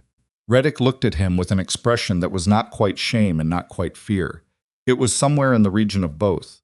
Place where a man ends up when he's been something he doesn't want to be, for long enough that he's lost the comfortable numbness, and it started to hurt again. Because that girl called out her name, he said, and I keep hearing it. A pause. And because I'm not going to be part of what he's planning to do. I've done things for Vane I shouldn't have. But I'm not doing that. Gideon lowered the rifle slightly. Not all the way. You know anything about a federal marshal named Amos Trent? Reddick's expression shifted surprised, calculating. He's been around. Vane's had people watching him for 2 years. He's paused. Last I heard, he was working out of a camp east of Dodge. Moving slow because he didn't have enough evidence to move fast. He might have more now. Reddick looked at him. You got word to him. Tried. How long ago? 3 days. Reddick did the arithmetic. 2 days to get a message to Dodge by telegraph if everything went right. A day for Trent to ride. Best case, he was already moving. Tonight might be too soon, Reddick said. Yes, Gideon agreed. They looked at each other. What do you need from me? Reddick asked. Gideon thought about it. He thought about trust. How much of it Reddick had earned, which was not much, and how much he needed right now, which was a different question. I need to know where Vane's men are positioned right now, he said. And I need to know if there's any legitimate legal authority between here and town who isn't in Vane's pocket. Reddick worked through it. He named positions 2 men on the road east, 1 watching the Hollis property, 2 at the edge of town. He said the county judge was Vane's, had been for 3 years. He said the county clerk was scared but not corrupt, just scared. Clerk, Gideon said. Would she testify if she had federal protection? Maybe. If she believed the protection was real, he paused. She's seen the documents Vane filed on the Bell land. She knows they don't line up. She's been pretending not to notice. Testify? Reddick was quiet for a moment. A real moment, not a theatrical one. Yes, he said. Trent gets here, yes. Gideon looked at him for a long time. Then he made a decision that was not comfortable and was not certain and was the only available option. Stay, he said. 1 more man on the inside tonight changes the numbers. Reddick looked at the ranch house. He looked at the barn. He looked at the gate at the end of the lane. Vane finds out I came here, he said. He won't. I know what he'll do, Gideon said. You know it too. The question is whether you'd rather face that or face a federal judge. A long pause. All right, Reddick said. Gideon took him inside. Eliza was at the table when they came through the door, and she saw Reddick's badge, and her whole body went rigid, a fast, involuntary response, the way an animal recognizes a predator shape even out of context. He's with us, Gideon said immediately. For tonight. She looked at Reddick. Her face was very controlled. You were with them, she said. When they came to our gate, you were behind Vane. Yes, Reddick said. He didn't try to soften it or explain it. He just said it. She looked at him for another 5 seconds. Then she looked at Gideon. You trust him? Enough for tonight, Gideon said. Not more than that. She considered this with the particular seriousness she brought to everything, and then she nodded once and looked back at Toby in the cradle and said nothing else to Reddick, which was, Gideon thought, about as much welcome as the man had any right to expect. He put Reddick to work. There were things that needed doing before dark, and an extra pair of hands made them possible. They reinforced the bar on the front door, moved the heaviest piece of furniture in the downstairs, a sideboard that had been Gideon's mother's, against the back wall where it would slow anyone coming through the back window. Reddick did it without complaint and without asking for explanations, which told Gideon something about the man. He wasn't a fool, whatever else he was. Around midday, Eliza appeared in the doorway of the front room where they were working and said, Someone's coming up the lane. They both went still. One rider, she said. Old man. Doesn't look like Vane's. Gideon went to the window. It was Webb Dolan. He let out a breath he'd been holding for what felt like most of the morning. He went out to the gate. Webb pulled up on his old gray horse and looked at Gideon with the unhurried expression of a man who has seen too much to be overly concerned about any specific thing. "Got your message out," he said. "Telegraph went to Dodge. Also passed something along to Margaret Hollis. She found your notes at the fence line, by the way. She's been talking to people." He paused, quietly. The way Margaret talks when she's angry, very quiet, very targeted. "Reddick says Trent's been east of Dodge." Webb pulled at his ear. "I might have a bit of news on that front. Fellow came through on the road this morning west of here, heading east. Federal badge. Didn't stop, but Margaret's boy saw him." He looked at Gideon steadily, moving fast. Something loosened in Gideon's chest, just slightly. "Tonight," Gideon said. "Vane's coming tonight with 8 men. Webb nodded, like this was the kind of information he filed away without drama. "You need anything?" "I need Trent to get here before dark." "Can't promise that." He looked at the house. "I'll ride toward the Dodge Road. See if I can find him and bring him in faster." "That's a long ride for a man your age, Webb." Webb looked at him with mild offense. "I'm 63, not dead. Move your gait." Gideon opened the gate. Webb rode through and turned east, moving at a pace that was faster than it looked on that old gray horse. Gideon watched him go. The afternoon was the worst part. The morning had been movement things to do, things to arrange. Reddick arriving, Webb leaving. The afternoon was stillness, and stillness was harder. Gideon checked the approaches 3 times. He watched the road. He went over the plan with Reddick where each of them would be, what they were covering, what the signals were. Reddick listened carefully and made one practical suggestion about the north window that was good, and Gideon took it. Eliza spent the afternoon upstairs. He could hear her moving, hear her talking to Toby in the low, steady voice. At one point she started singing very quietly, barely above the level of sound, some song he didn't recognize that had a slow, repeated pattern to it. He didn't know if she was singing for Toby or for herself. Probably both. Reddick was sitting in the front room looking at his hands when Gideon came in around 4. "She's a remarkable kid," Reddick said, tilting his head toward the ceiling. "Yes," Gideon said. "What her father did, hiding that deed, that was smart thinking." He paused. Thomas Bell was smart. Vane knew it, which is partly why he hated him. Bell wouldn't be bought, and he wouldn't be scared, and he kept his paperwork in perfect order. Gideon looked at him. "You knew Thomas Bell?" "Not well." "Enough." Reddick looked back at his hands. "He came to me once, before the end. He said he thought something was going to happen to him, and he wanted to file a statement. Told him there wasn't anything I could do." A pause. "Could have done something. I just didn't." Gideon didn't respond. "I know," Reddick said. "I know what that makes me." "What are you going to do about it?" Gideon asked. Reddick looked up. "Whatever I can." That was the most honest thing the man had said. Gideon decided to take it for what it was worth. The sun went down at 8, and by 8:30 the dark was full. Gideon had the lamp turned very low, just enough to see by, not enough to silhouette anyone at a window. Reddick was in the front room. Gideon was in the kitchen, which gave him the back window and the view toward the barn. Eliza was upstairs, with the door pulled almost shut and the heavy chest moved to within 2 feet of it. He'd told her, "Whatever you hear, stay up there. Whatever sounds come, don't move until you hear my voice." She'd said, "What if your voice doesn't come?" He'd said, "Then wait for daylight." She'd looked at him the way she looked at answers she didn't like, but accepted anyway. Okay. At 9:15, Gideon heard the first sound from the north. It was subtle, the particular silence of birds stopping, which is different from natural quiet. Something moving through the tree line, moving slowly and deliberately, the way men move when they're trying not to be heard. He went to the hall. "Reddick." "I hear it," Reddick said from the front room. Quiet. Then from outside, Vane's voice, carrying through the walls, like it was accustomed to carrying through obstacles. "Mercer. Last chance.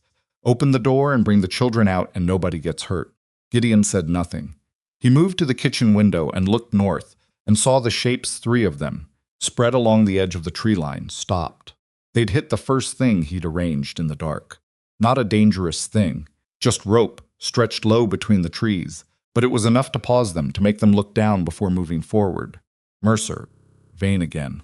"I'm not asking." From the front there was a sound, the gate opening. Gideon moved to the hall. Front, he said. I see them, Reddick said. There were boots on the porch steps. One set, then two. The door handle moved.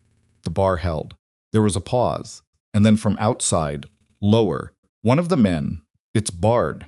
Another voice, so break it. Gideon moved back to the kitchen window. The three men from the north had started moving again, slower now, feeling their way. Then one of them went down, not hard. Not hurt, but he'd stepped in the hole. Gideon had dug the previous night, covered with a board and a thin layer of dirt, a foot deep and wide enough to catch a boot. The man went down on one knee with a sound of surprise and a curse that carried clearly in the night air. The other two stopped. Gideon stepped back from the window. From the front, something heavy hit the door, a body, a shoulder. The bar flexed and held. Another hit. The frame cracked at the top but held. Gideon went to the foot of the stairs and called up, low and clear, stay up there. Everything's still holding. From above, barely audible. Okay. Back to the front room. Reddick was at the window to the side of the door, watching the porch. Two on the porch, he said. One at the gate with a rifle, covering. Two on the south side. And three north, Gideon said. One of them's down. 7 accounted for. He said 8. Gideon thought about that. Where was the 8th? Then he heard it. Not from any direction he'd been watching, but from below. Root cellar. He hadn't thought about the root cellar.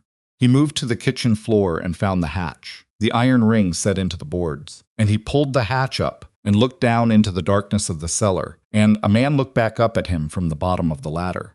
For a moment, neither of them moved. Then the man started to come up. Gideon drove the hatch down onto the man's hands. Not gentle. The man yelled and fell back, and Gideon sat on the hatch and reached for the chair beside the kitchen table and wedged it under the hatch handle and said to himself with some feeling several words he hadn't used in polite company since the army. From outside, Vane called again. His voice had changed, less patient, more direct. I'm done waiting. Boys, light it. Gideon's blood went cold. Reddick, he said. North window now. He went to the front door. He could hear voices outside, a quick, low exchange, and then from the south side of the house, the smell of something sharp. Not fire yet. The preparation for it. Reddick appeared in the hallway. They've got torches. Gideon thought of the deed in the well. He thought of Eliza upstairs. He thought of Toby, who had no understanding of any of this and would burn just as easily as anything else in a house full of dry timber in a summer that hadn't seen rain in 2 months. He thought about Thomas Bell, who had tried to protect something for his children and had run out of time. He put his hand on the bar across the door. What are you doing? Reddick said, changing the plan.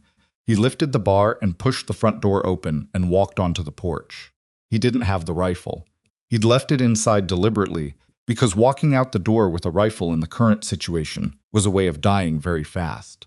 He had the oilcloth package in his left hand. He'd retrieved it from the well that afternoon.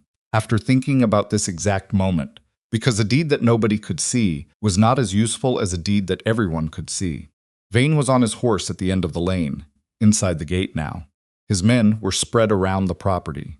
Gideon counted them as fast as he could in the dark, with the torches throwing moving shadows. He saw the man on the south side with the burning brand.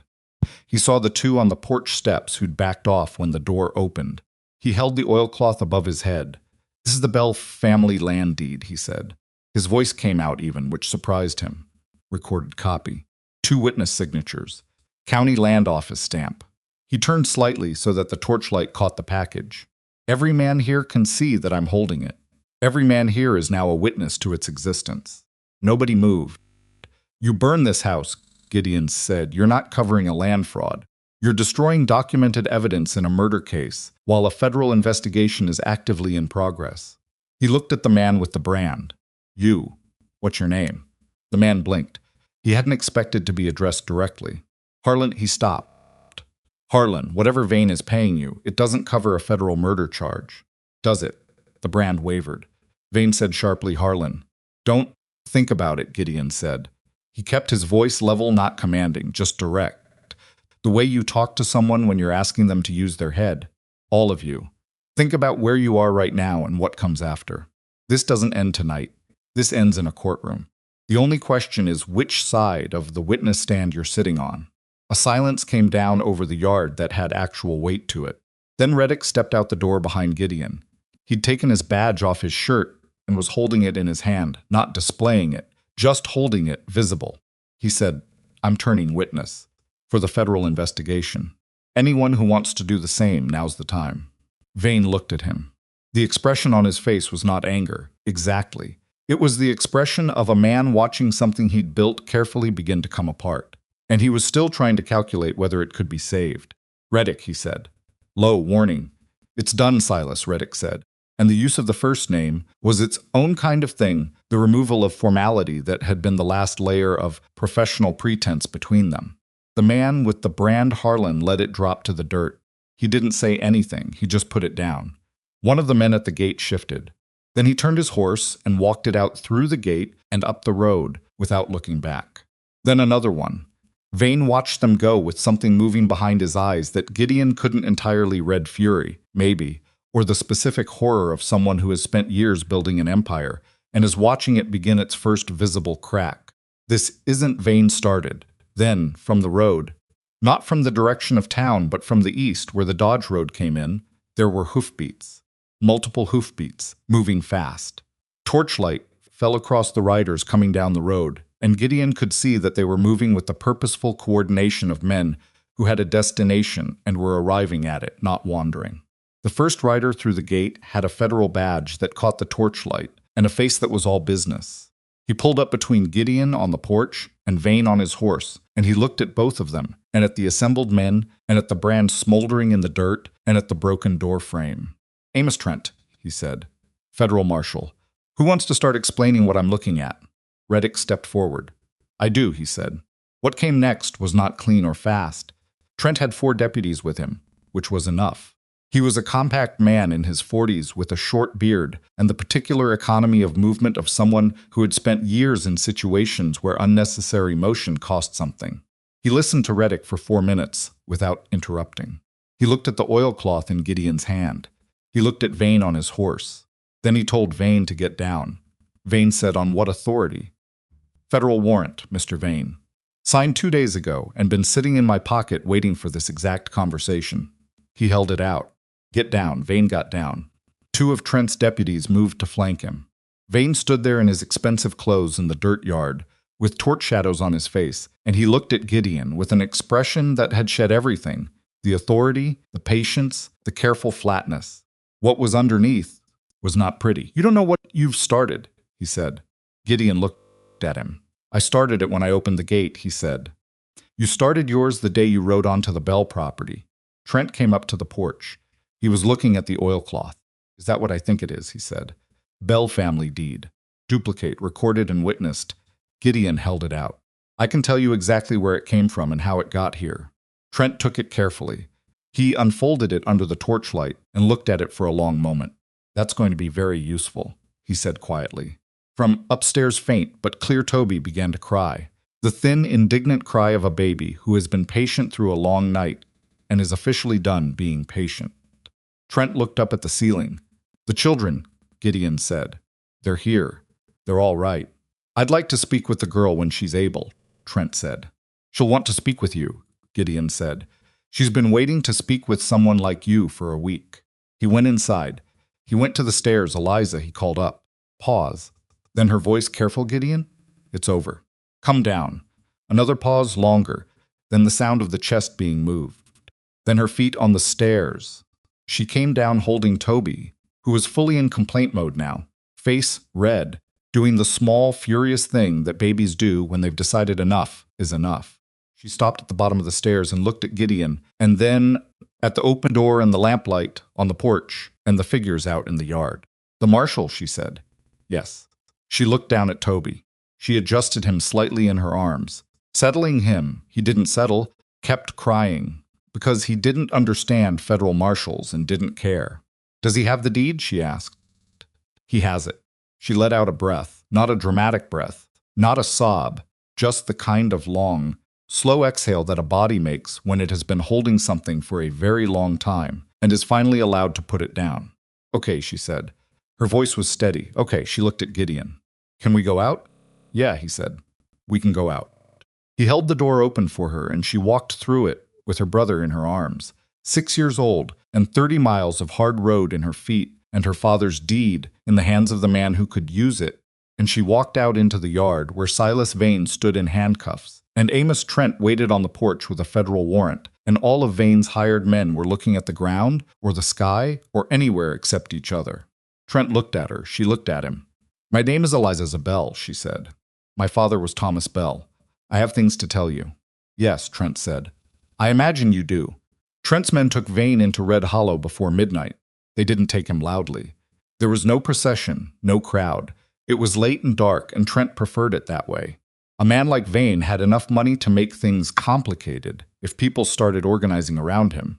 And Trent had been in this work long enough to know that the window between an arrest and a lawyer arriving with paperwork was narrow and needed to be used efficiently. Gideon watched them ride out from the porch. 4 deputies. 2 of Vane's men who'd agreed to come in voluntarily, including Harlan, who had put down his brand and apparently decided that action told him something about which side of this he wanted to be on. And Vane himself, riding with his hands cuffed in front of him and his expensive clothes dusty, and his face doing the particular closed thing that powerful men's faces do when they're trying to project calm over something that is very far from calm. Reddick went with them. Before he went, he stopped at the porch and looked at Gideon and said, "I'll give them everything. Every name. Every document I saw. Everything I know about the other families he did this to." "How many?" Gideon asked. Reddick thought about it. 4 I know of for certain. Could be more. He paused. Bell was the last one, and the only one who fought back hard enough that Vane felt he had to. He stopped. Had to do what he did. Gideon looked at him for a moment. "You know that doesn't make it right." "The others." "I know," Reddick said. "I know exactly what it makes it." He rode out. Trent stayed. He had a bedroll in his saddlebag, and he was not a man who needed much explanation of his own choices.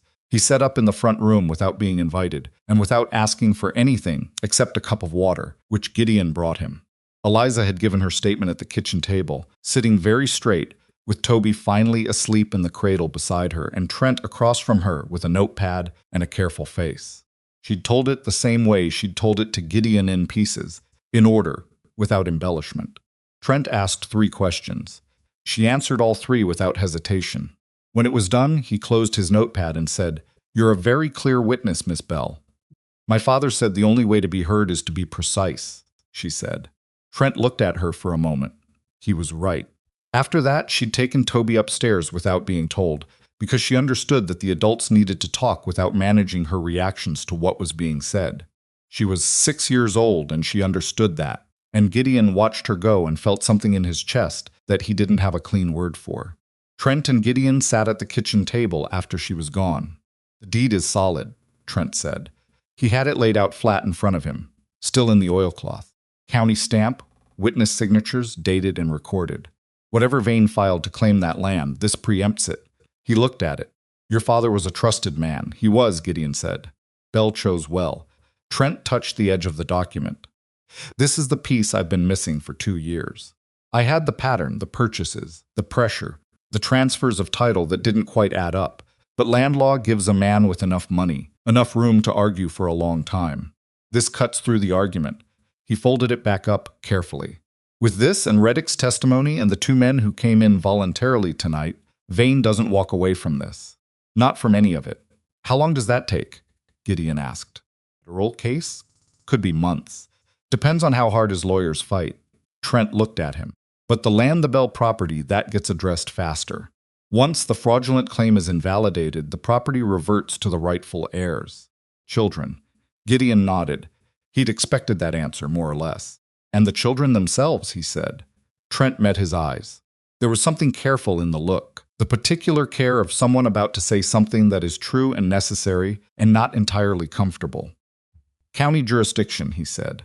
"The children's welfare falls to the county once the immediate legal situation is resolved. I don't have authority over that.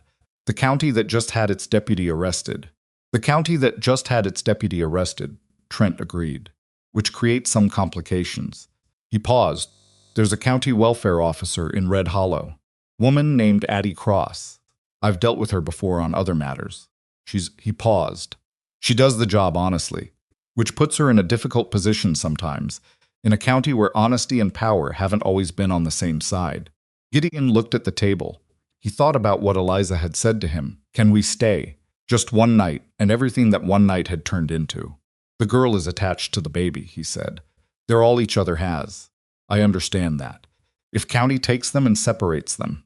I understand, Trent said again.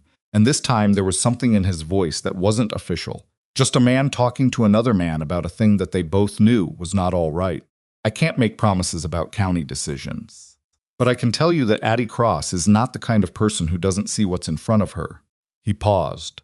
And I can tell you that a man who has demonstrated a willingness to protect those children at considerable personal risk, who has the material means to provide for them, and who makes a formal request through the appropriate channel, that man gets considered differently than a stranger walking in from nowhere. Gideon was quiet for a moment. I haven't thought about it in those terms, he said. Maybe you should start, Trent said. The morning came gray and slightly cooler. The first time in weeks that the overnight temperature had dropped enough to feel it, and the change sat on the air like a rumor of something different coming. Not rain yet, but the edge of the heat had softened by degrees. Gideon was up at 5:30. Trent was already awake, sitting on the porch with his cup, looking at the empty lane and the open gate. He'd left it open the previous night after his men went through, and it had stayed that way. I need to ride to Red Hollow today, Trent said when Gideon came out. A lot of things to set in motion. Documents to secure, witnesses to keep honest, a judge to notify the real kind from the federal side. I know. I'll send Addie Cross out to speak with you. Today if I can. Don't let anyone else from county come to this property without checking with me first. He drank the last of his coffee and set the cup on the porch rail. Vane had reach in that office. I don't know how deep it went. Some of the people in that building are going to be very interested in distancing themselves from him right now, and a few of them are going to be less clean than they want to appear. He looked at Gideon. Be careful who you open the gate for. I've been practicing that, Gideon said. Trent almost smiled. I noticed. He stood up and picked up his hat and settled it. You did a brave thing, Mercer. A foolish thing, possibly, but brave.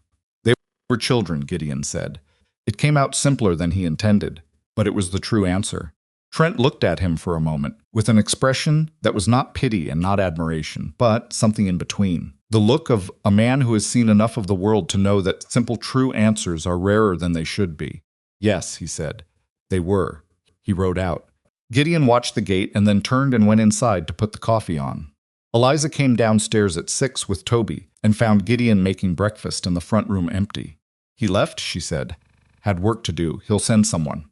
She set Toby in the cradle and came to the stove and stood beside him. Not helping, just standing there, which was something she'd started doing in the mornings that he'd gotten used to without noticing.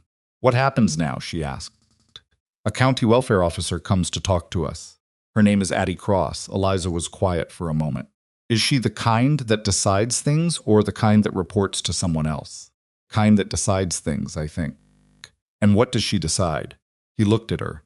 She was looking at the stove with her arms folded, the particular posture she'd developed for bracing herself to hear difficult information. Not closed off, just prepared. She decides where you and Toby go, he said. Who cares for you? The legal arrangement. Where do you think she'll send us? Turned the bacon. It was spitting in the pan, and the sound filled the kitchen for a moment. I don't know, he said. But I'm going to talk to her about what I think should happen. Eliza looked at him then. What do you think should happen? He hadn't said it aloud yet. He'd been moving around the edges of it since the previous night since. Trent had said the word formally, and Gideon had heard himself not dismissing it. But saying it aloud was different.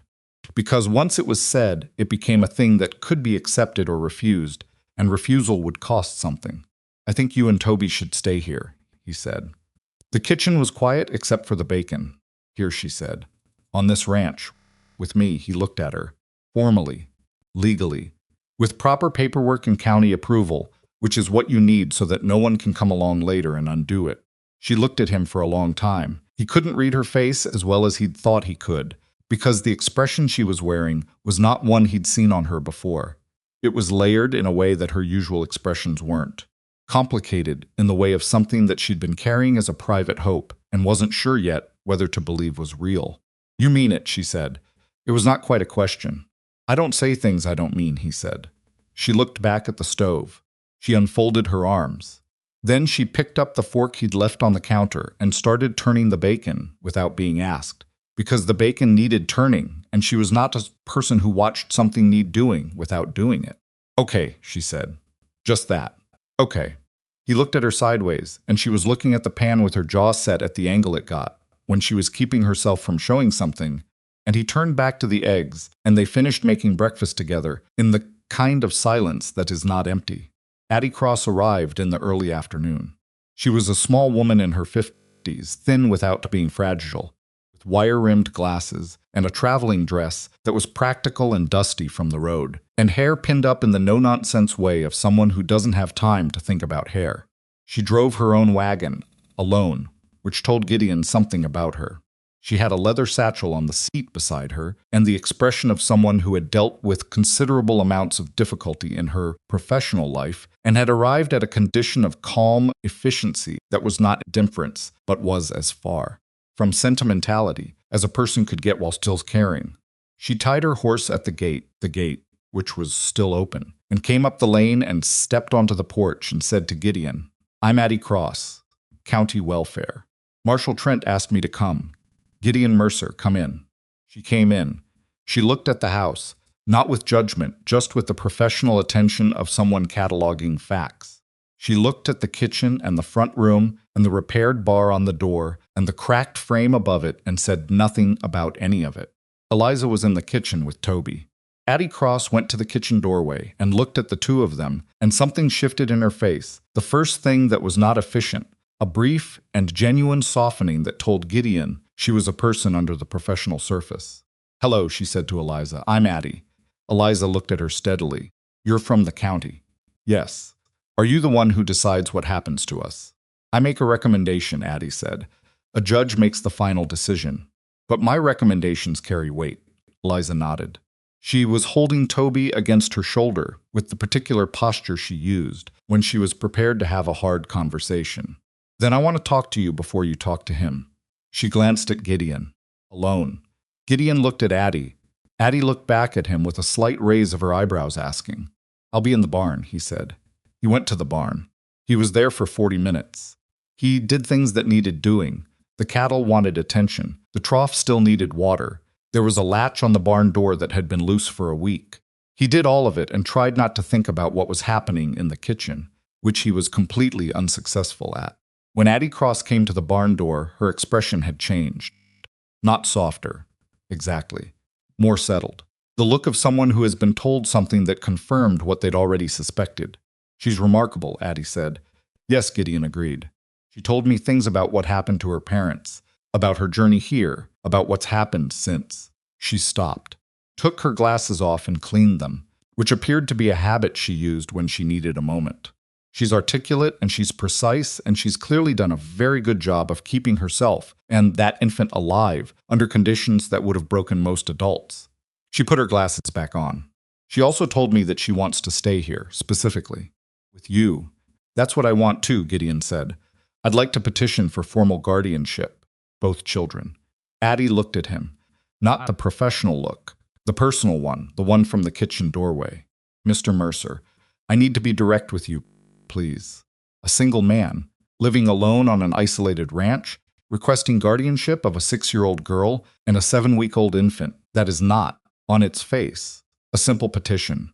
There will be questions about your capacity, your means, your history, your ability to provide for 2 children long-term without support." She paused. "There will be people in that county as people who have been comfortable with how things worked under the previous arrangement, who will see reasons to complicate this. Expected that. And you're still certain." He looked at the house. He thought about the lamp turned low on the kitchen table and the baby sleeping in the cradle and Eliza's feet on the stairs, coming down at sunrise every morning without being called. "I've been certain since the second night," he said. "I just needed someone to tell me there was a formal way to do it." Addie Cross looked at him for a moment with the specific look of someone who is deciding whether they believe another person, which is a look that has nothing to do with sentimentality and everything to do with judgment. "All right," she said. "Here's what I can tell you. My recommendation will be in your favor. I'll document the circumstances, the risk you took, the care you've provided. The material evidence that you already function adequately as a provider for these children. I'll note the children's expressed preference and the existing attachment, both between them and between the girl and yourself. She paused. But the petition goes before Judge Harmon in Red Hollow, and Harmon is a thorough man. He will want to speak with you directly. He'll want to see this property. He'll want to speak with the girl. Another pause. And he will have hard questions. That's not a warning against proceeding. It's a warning to be prepared. What kind of hard questions? She looked at him carefully. He'll ask why a man who's been alone for 3 years, who by all accounts withdrew from the world after a significant loss, should be considered a stable long-term environment for 2 children. He'll ask what you know about raising an infant. He'll ask what happens when things get hard, when you get sick, when the ranch has a bad year, when the girl needs things that an isolated ranch can't provide. Gideon was quiet. None of those were unfair questions. He'd been asking some version of them to himself since the night before. I don't have perfect answers to all of it, he said. I know, Addie said. Perfect answers would actually concern me more. A man with perfect answers to those questions is a man who hasn't thought hard about them. She stayed for supper. It was not a formal thing. Gideon hadn't planned it, and Addie Cross did not appear to be a woman who needed to be entertained. But the afternoon had run long, and it was a distance to Red Hollow, and Eliza had started making biscuits without anyone asking her to, the way she started tasks that needed doing, and somehow supper happened. They sat at the table, the 4 of them, Toby in the cradle, pulled close to Eliza's chair, and ate biscuits and beans, and the last of the salt pork Gideon had in the larder, which was running low and would need replenishing soon. Addie Cross watched Eliza throughout supper. Not intrusively, she was a subtle watcher, the kind who appeared to be looking somewhere else while actually taking careful inventory. Eliza, she said at one point, do you understand what guardianship means? What it would mean for your life here? Eliza finished chewing before she answered, because she'd been raised with table manners and held to them even now. It means Mr. Mercer Gideon would be responsible for us. Legally, yes. It also means that your parents' the Bell property would be held in trust for you and Toby until you're old enough to inherit it. You wouldn't lose the land. Eliza looked at her. I know, she said. Marshal Trent told me. A pause. I want Gideon to be our guardian, not because there's no one else. Because she stopped. She seemed to be choosing words carefully, more carefully than usual. Because he's already doing it. He's been doing it since the first night. Paper just makes it official. Addie Cross looked at Gideon. He looked back at her. She's not wrong, he said. No, Addie agreed. She's not. After supper, while Gideon was cleaning the dishes, something he'd done alone for 3 years, and was now doing with Eliza's version of helping, which meant she dried things and put them away in places that made more logical sense than where he'd had them. Addie Cross sat at the table with her satchel open and wrote things in her notepad for a long time. When she was done, she closed the notepad and put it in the satchel and looked at Gideon. I'll file the documentation tomorrow, she said. The hearing before Judge Harmon will be scheduled. I'd expect within 2 weeks, given the circumstances. The existing federal case gives this some urgency. She picked up her satchel. In the meantime, the children stay here. That's my determination as county welfare officer, given the immediate situation. Gideon set down the dish he was drying. You're certain? They're fed, they're safe, they're cared for, and the alternative is the county home in Red Hollow, which is, she stopped. It would do for a temporary measure, but there's no reason for a temporary measure when there's an established arrangement that serves the children's welfare. She looked at Eliza, who was listening without pretending not to. This is the arrangement that serves the children's welfare. Eliza looked at Gideon. He looked at her. Thank you, he said to Addie. Don't thank me yet, she said. The hearing is still ahead of you. She started for the door and then stopped. Judge Harmon will ask you something. I can tell you now what it is, so you can think about your answer. What will he ask? He'll ask why you want them. She said it simply. Not why you kept them safe. He'll understand that. But why you want the permanent responsibility. Why after 3 years of closing yourself off, you want to open yourself to that kind of, she paused, to that kind of risk again. Gideon was quiet. Think about your answer, Addie said. Not the right answer. The true one. Harmon's been on the bench long enough to know the difference. She opened the door. Good night, Mr. Mercer. She went out. Gideon stood in the kitchen for a moment after the door closed. What are you going to say? Eliza asked. She was standing at the dry sink with the dish towel still in her hands. I don't know yet, he said. She looked at him for a moment. Then she folded the towel, which was something she'd also started doing at the end of dishes, folding it neatly and hanging it on the rail, and she said, You don't have to make it complicated. He looked at her. The answer, she said. You don't have to make it complicated. It's not complicated. He thought about that. The 2 weeks before the hearing were quieter than anything that had come before them, which should have felt like relief, and mostly did, except for the particular tension of waiting. The word spread through Red Hollow the way word spreads in small settlement, not all at once, but in pieces, from person to person, growing and shifting and occasionally distorting as it moved. What people understood was that Silas Vane was in federal custody, that his deputy had turned witness, that 2 of his hired men had voluntarily come in, and that a rancher outside town had somehow been at the center of all of it. Margaret Hollis came out to the ranch on the 4th day. She drove her own wagon, the way Addie Cross had, and she brought a box of supplies flour, salt, cornmeal, dried beans, and 3 jars of preserved tomatoes that she'd put up herself. She set the box on the porch and shook Gideon's hand with the firm grip of a woman who'd run her own business for 15 years. You needed that, she said, indicating the box. I did, he agreed. Thank you. Also, I needed to see with my own eyes. She looked at the house. Are the children well? They are. Can I see them? He brought her inside. She sat at the kitchen table and talked to Eliza for 20 minutes, in the straightforward way she talked to everyone. And she held Toby with the ease of someone who had raised 3 of her own and knew the weight of a baby, like she knew the weight of a yard of calico. Eliza watched her hold him with the careful tension she gave everything, and then, after a few minutes, relaxed, which was a significant thing. After Margaret left, Eliza said, I like her. Good, Gideon said. She's a useful person to like. She said she'd bring more people out, to see us, meet us. Eliza looked at him. Is that all right with you?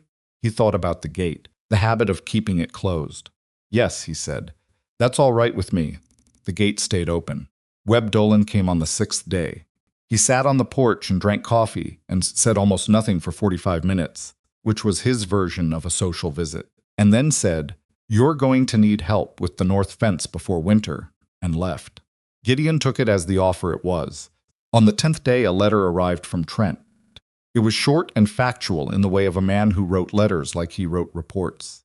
It said that Vane's fraudulent land claims had been formally invalidated by a federal judge pending full prosecution.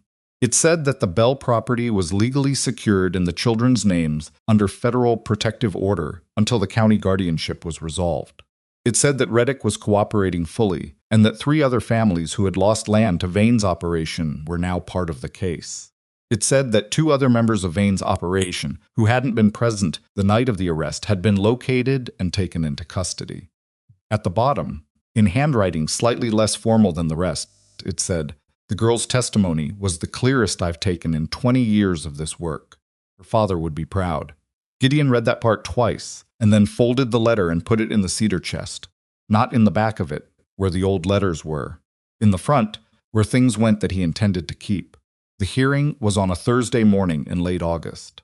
Gideon had been to Red Hollow a dozen times in 3 years, but never to the county courthouse, which was a 2-story limestone building on the main street, with a flagpole out front that needed new rope. He drove the wagon in with Eliza beside him on the seat, and Toby in the basket Eliza had padded with cloth in the wagon bed. The main street of Red Hollow looked different to him than it had the last time he'd come through for supplies. He knew it was the same dry goods store, the same farrier, the same hardware, but people looked at the wagon as it came through, and some of them nodded, and one man he didn't recognize touched his hat brim. Margaret Hollis appeared in the doorway of her store and raised a hand. Eliza noticed all of it. She sat straight beside him with her hands in her lap, wearing the dress she'd arrived in cleaned and pressed, though it still had a small tear at the hem that couldn't be fully repaired, and her hair properly brushed, which she'd insisted on doing herself at 5:30 in the morning. People are watching, she said. They are. Does that bother you? He thought about it. Not today, he said. He tied the horse in front of the courthouse. Addie Cross was already there. She was waiting on the front step with her satchel and her wire-rimmed glasses and her no-nonsense expression that Gideon had come to find oddly reassuring. Ready? She asked. No, Gideon said honestly. Good answer, she said, and opened the door. Judge Harmon was a tall man in his 60s with white hair, and the deliberate movements of someone who had learned not to hurry, because hurrying suggested you weren't in control of the room. He had a face that was not unkind but was entirely neutral in the specific way of people who make consequential decisions for a living and cannot afford to let their face tell anyone what they're thinking before they've finished thinking it. The hearing was not a trial. There was no opposing counsel. Vane's lawyers had no standing to intervene in a welfare proceeding that was separate from the criminal case, and the room was small and not theatrical. Just a table, chairs, the judge at his bench, and Addie Cross's documentation spread before him. He asked Gideon questions for 30 minutes. Some of them Gideon had prepared for. The questions about his means, he had the ranch, the cattle, savings that were modest but real, the ability to work the land for income. The questions about his background, the army, the ranching years, his father, his history in the county. The questions about the children's physical care, how he'd managed the baby's fever, what he'd done for Eliza's feet, whether he understood an infant's needs. Some he hadn't prepared for. The judge asked him about Clara and Daniel gently, but directly. He asked what it had been like after. He asked whether Gideon believed he had worked through that grief or was using these children to replace what he'd lost. Gideon sat with that question for a long moment. No, he said. They're not replacements. They're not anything except themselves. Eliza, she's nothing like Daniel. She's her own person. And Toby, he stopped. I don't know Toby yet. He's 8 weeks old. I know he's got a good set of lungs and he knows when something's wrong before anyone tells him. He paused. But they're not filling a space that was shaped for someone else. It's more like they opened a space I'd shut, that I didn't know I still had. Harmon looked at him. And you understand, Harmon said, that guardianship is not a trial arrangement. It is a permanent commitment, absent extraordinary circumstances. Children, this girl in particular, have already lost one permanent arrangement. If you accepted responsibility and then found that it was more than you had capacity for, I know what it means to lose someone who was supposed to stay, Gideon said. I'd rather be certain before I say yes to anything than make a promise I can't keep. And you're certain? Yes. Harmon made a note. Then he looked past Gideon. I'd like to speak with Eliza, he said. Alone. Gideon went to the anteroom. He sat on a wooden bench and looked at the wall and turned his hat in his hands. He could hear the low murmur of voices through the door, but not the words, which was appropriate and also extremely difficult. Addie Cross sat beside him after a few minutes. She didn't say anything helpful. She didn't say anything at all, which he appreciated more than helpfulness. After 20 minutes, the door opened, and the court officer looked at him and said, Judge Harmon would like you back in. Gideon went back in. Eliza was still at the table. Toby was in her arms. He'd started fussing, and she'd picked him up, and Harmon had apparently allowed it. Because Harmon was looking at the baby with an impression that was the first fully human thing Gideon had seen on his face since the hearing started. Mr. Mercer, Harmon said. Your Honor. Harmon looked at the documents in front of him. He looked at Eliza. He looked at Gideon. I'm going to tell you what this girl said to me, he said, because it should be part of the record, and because I think you need to hear it. Gideon waited. I asked her why she wanted to stay with you, Harmon said. I asked her to tell me specifically, not generally, not because there was nowhere else to go, but specifically why this man, this ranch, this arrangement. He paused. She told me about the first night. She told me that when you came to the gate and picked up her brother, you held his head before you knew his name. That you adjusted your arm to support him correctly before you'd even made a decision about letting them in. She said, he looked at his notes. She said, he already knew how to hold a baby, and he held him like he mattered, even before he decided he was going to keep us. Gideon looked at Eliza. She was looking at Toby in her arms with the same fixed attention she used when she didn't want to cry. She also said, Harmon continued, that you kept every promise you made her, that you told her she was staying for the night, and you meant it, that you told her you'd find a way, and you did, that when things got dangerous, you didn't send them somewhere else, you stayed with them. He set the notes down. She said, that's the kind of person you want to be responsible for you, not the kind that's good when it's easy. The room was very quiet. Toby made a small sound against Eliza's shoulder. She adjusted him without looking up.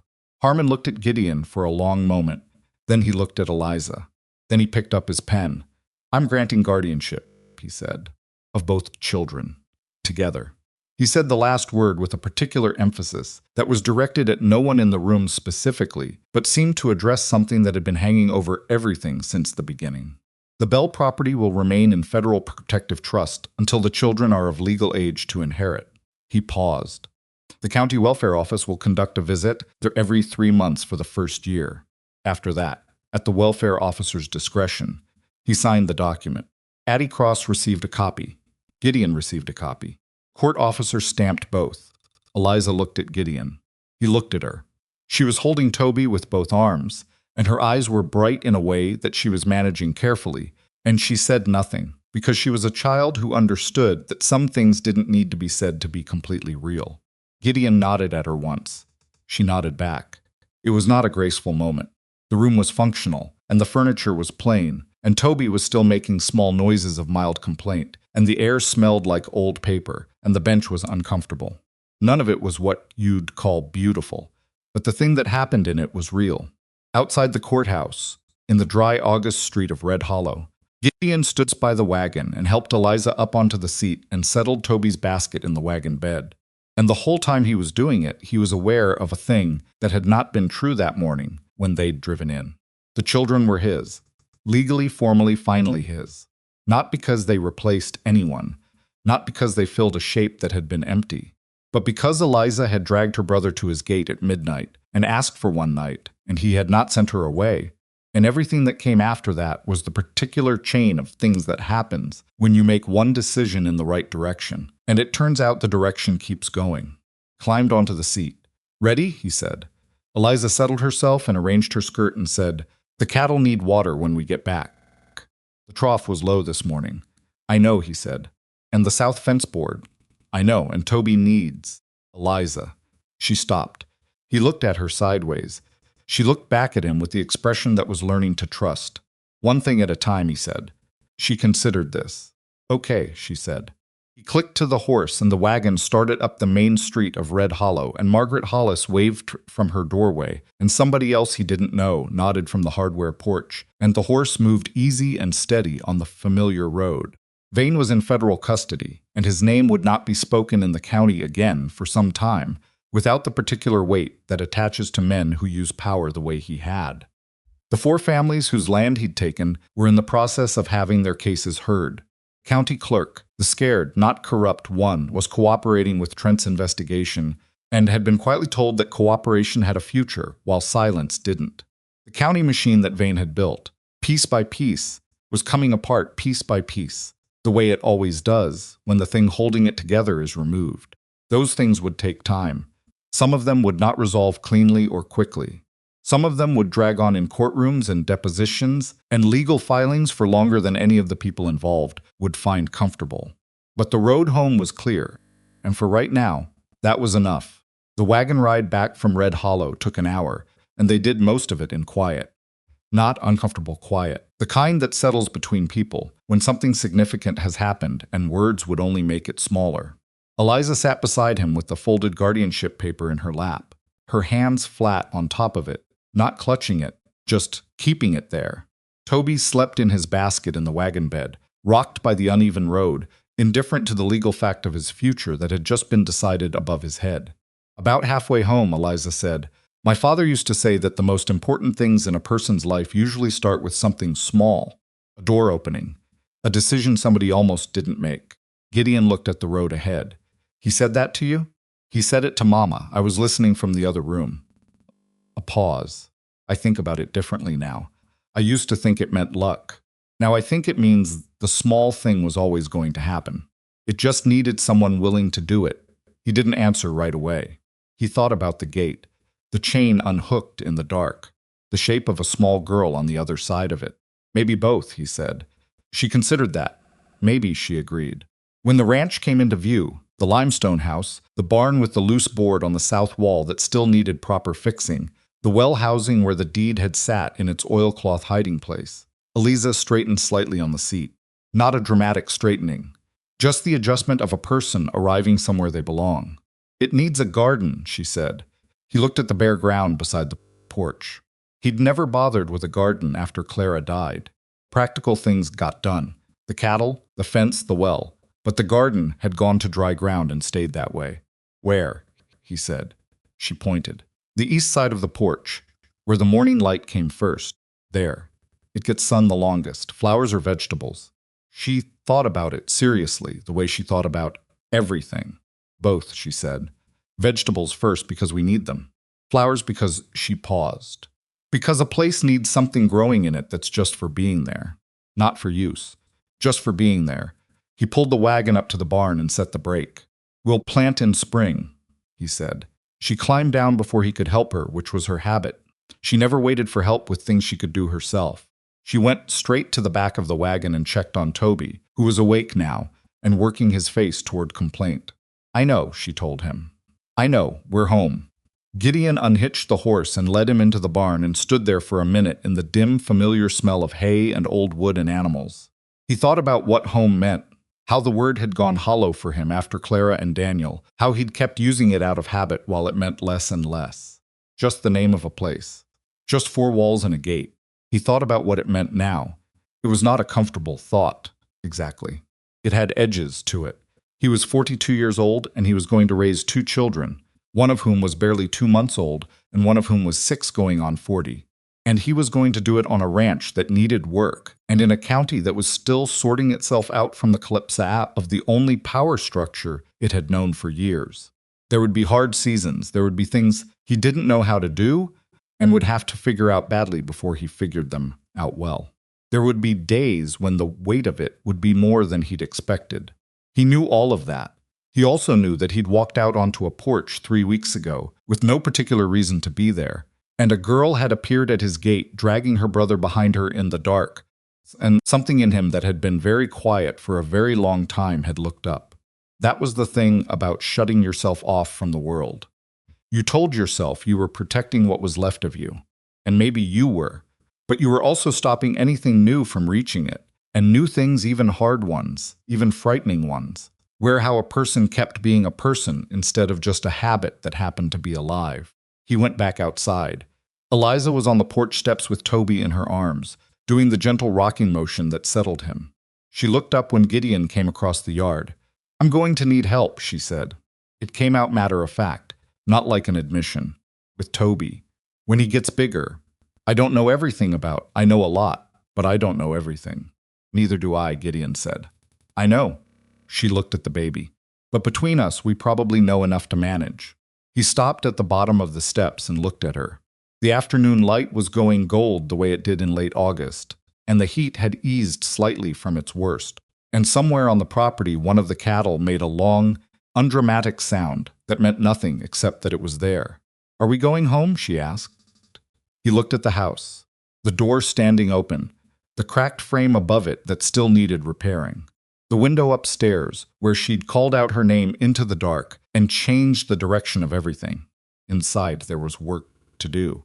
The trough needed water, and supper needed making, and tomorrow the south fence board needed real attention. And there were 100 other ordinary things lined up behind that, the way ordinary things always are, not dramatic, not resolved in a courtroom, just the ongoing work of a life that has decided to keep going. Yes, he said, we are. She stood up and went inside, and Toby made a small sound against her shoulder, and Gideon followed them both through the door he'd built 3 years ago, when he thought there was nothing left to protect. He'd been wrong about that. He understood now that the gate wasn't what kept things safe. The gate was just iron and cedar. What kept things safe was the decision to stay on the right side of it when it mattered, to stand on the porch and hold the line, and refuse to be moved by the people who believed that power made them right. And the other thing, the harder thing, the thing nobody tells you when you're in the middle of your worst season, that staying open, even a little even just unlatching a gate in the dark because something small and exhausted is standing on the other side of it, that one decision can be the beginning of something you didn't know you still had room for. Thomas Bell had trusted a good man with the most important thing he had. That trust had traveled through a cedar chest and an unread envelope and arrived exactly where it was supposed to. Some things find their way. By the following spring, there was a garden on the east side of the porch. Vegetables along the near side, flowers toward the back, not because anyone had planned it that way, but because Eliza had planted the practical things first, and the flowers had gone in the remaining space.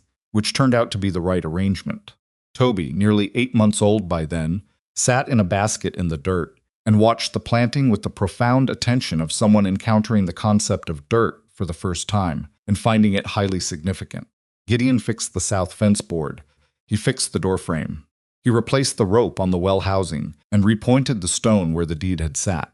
The gate stayed open, not because he'd forgotten why he'd closed it, but because the reason for closing it was gone, and the reason for leaving it open was inside the house, making noise and growing and requiring things and giving back. In the particular uneven way that people give back, more than it cost. That was enough. More than enough. It was in the end everything.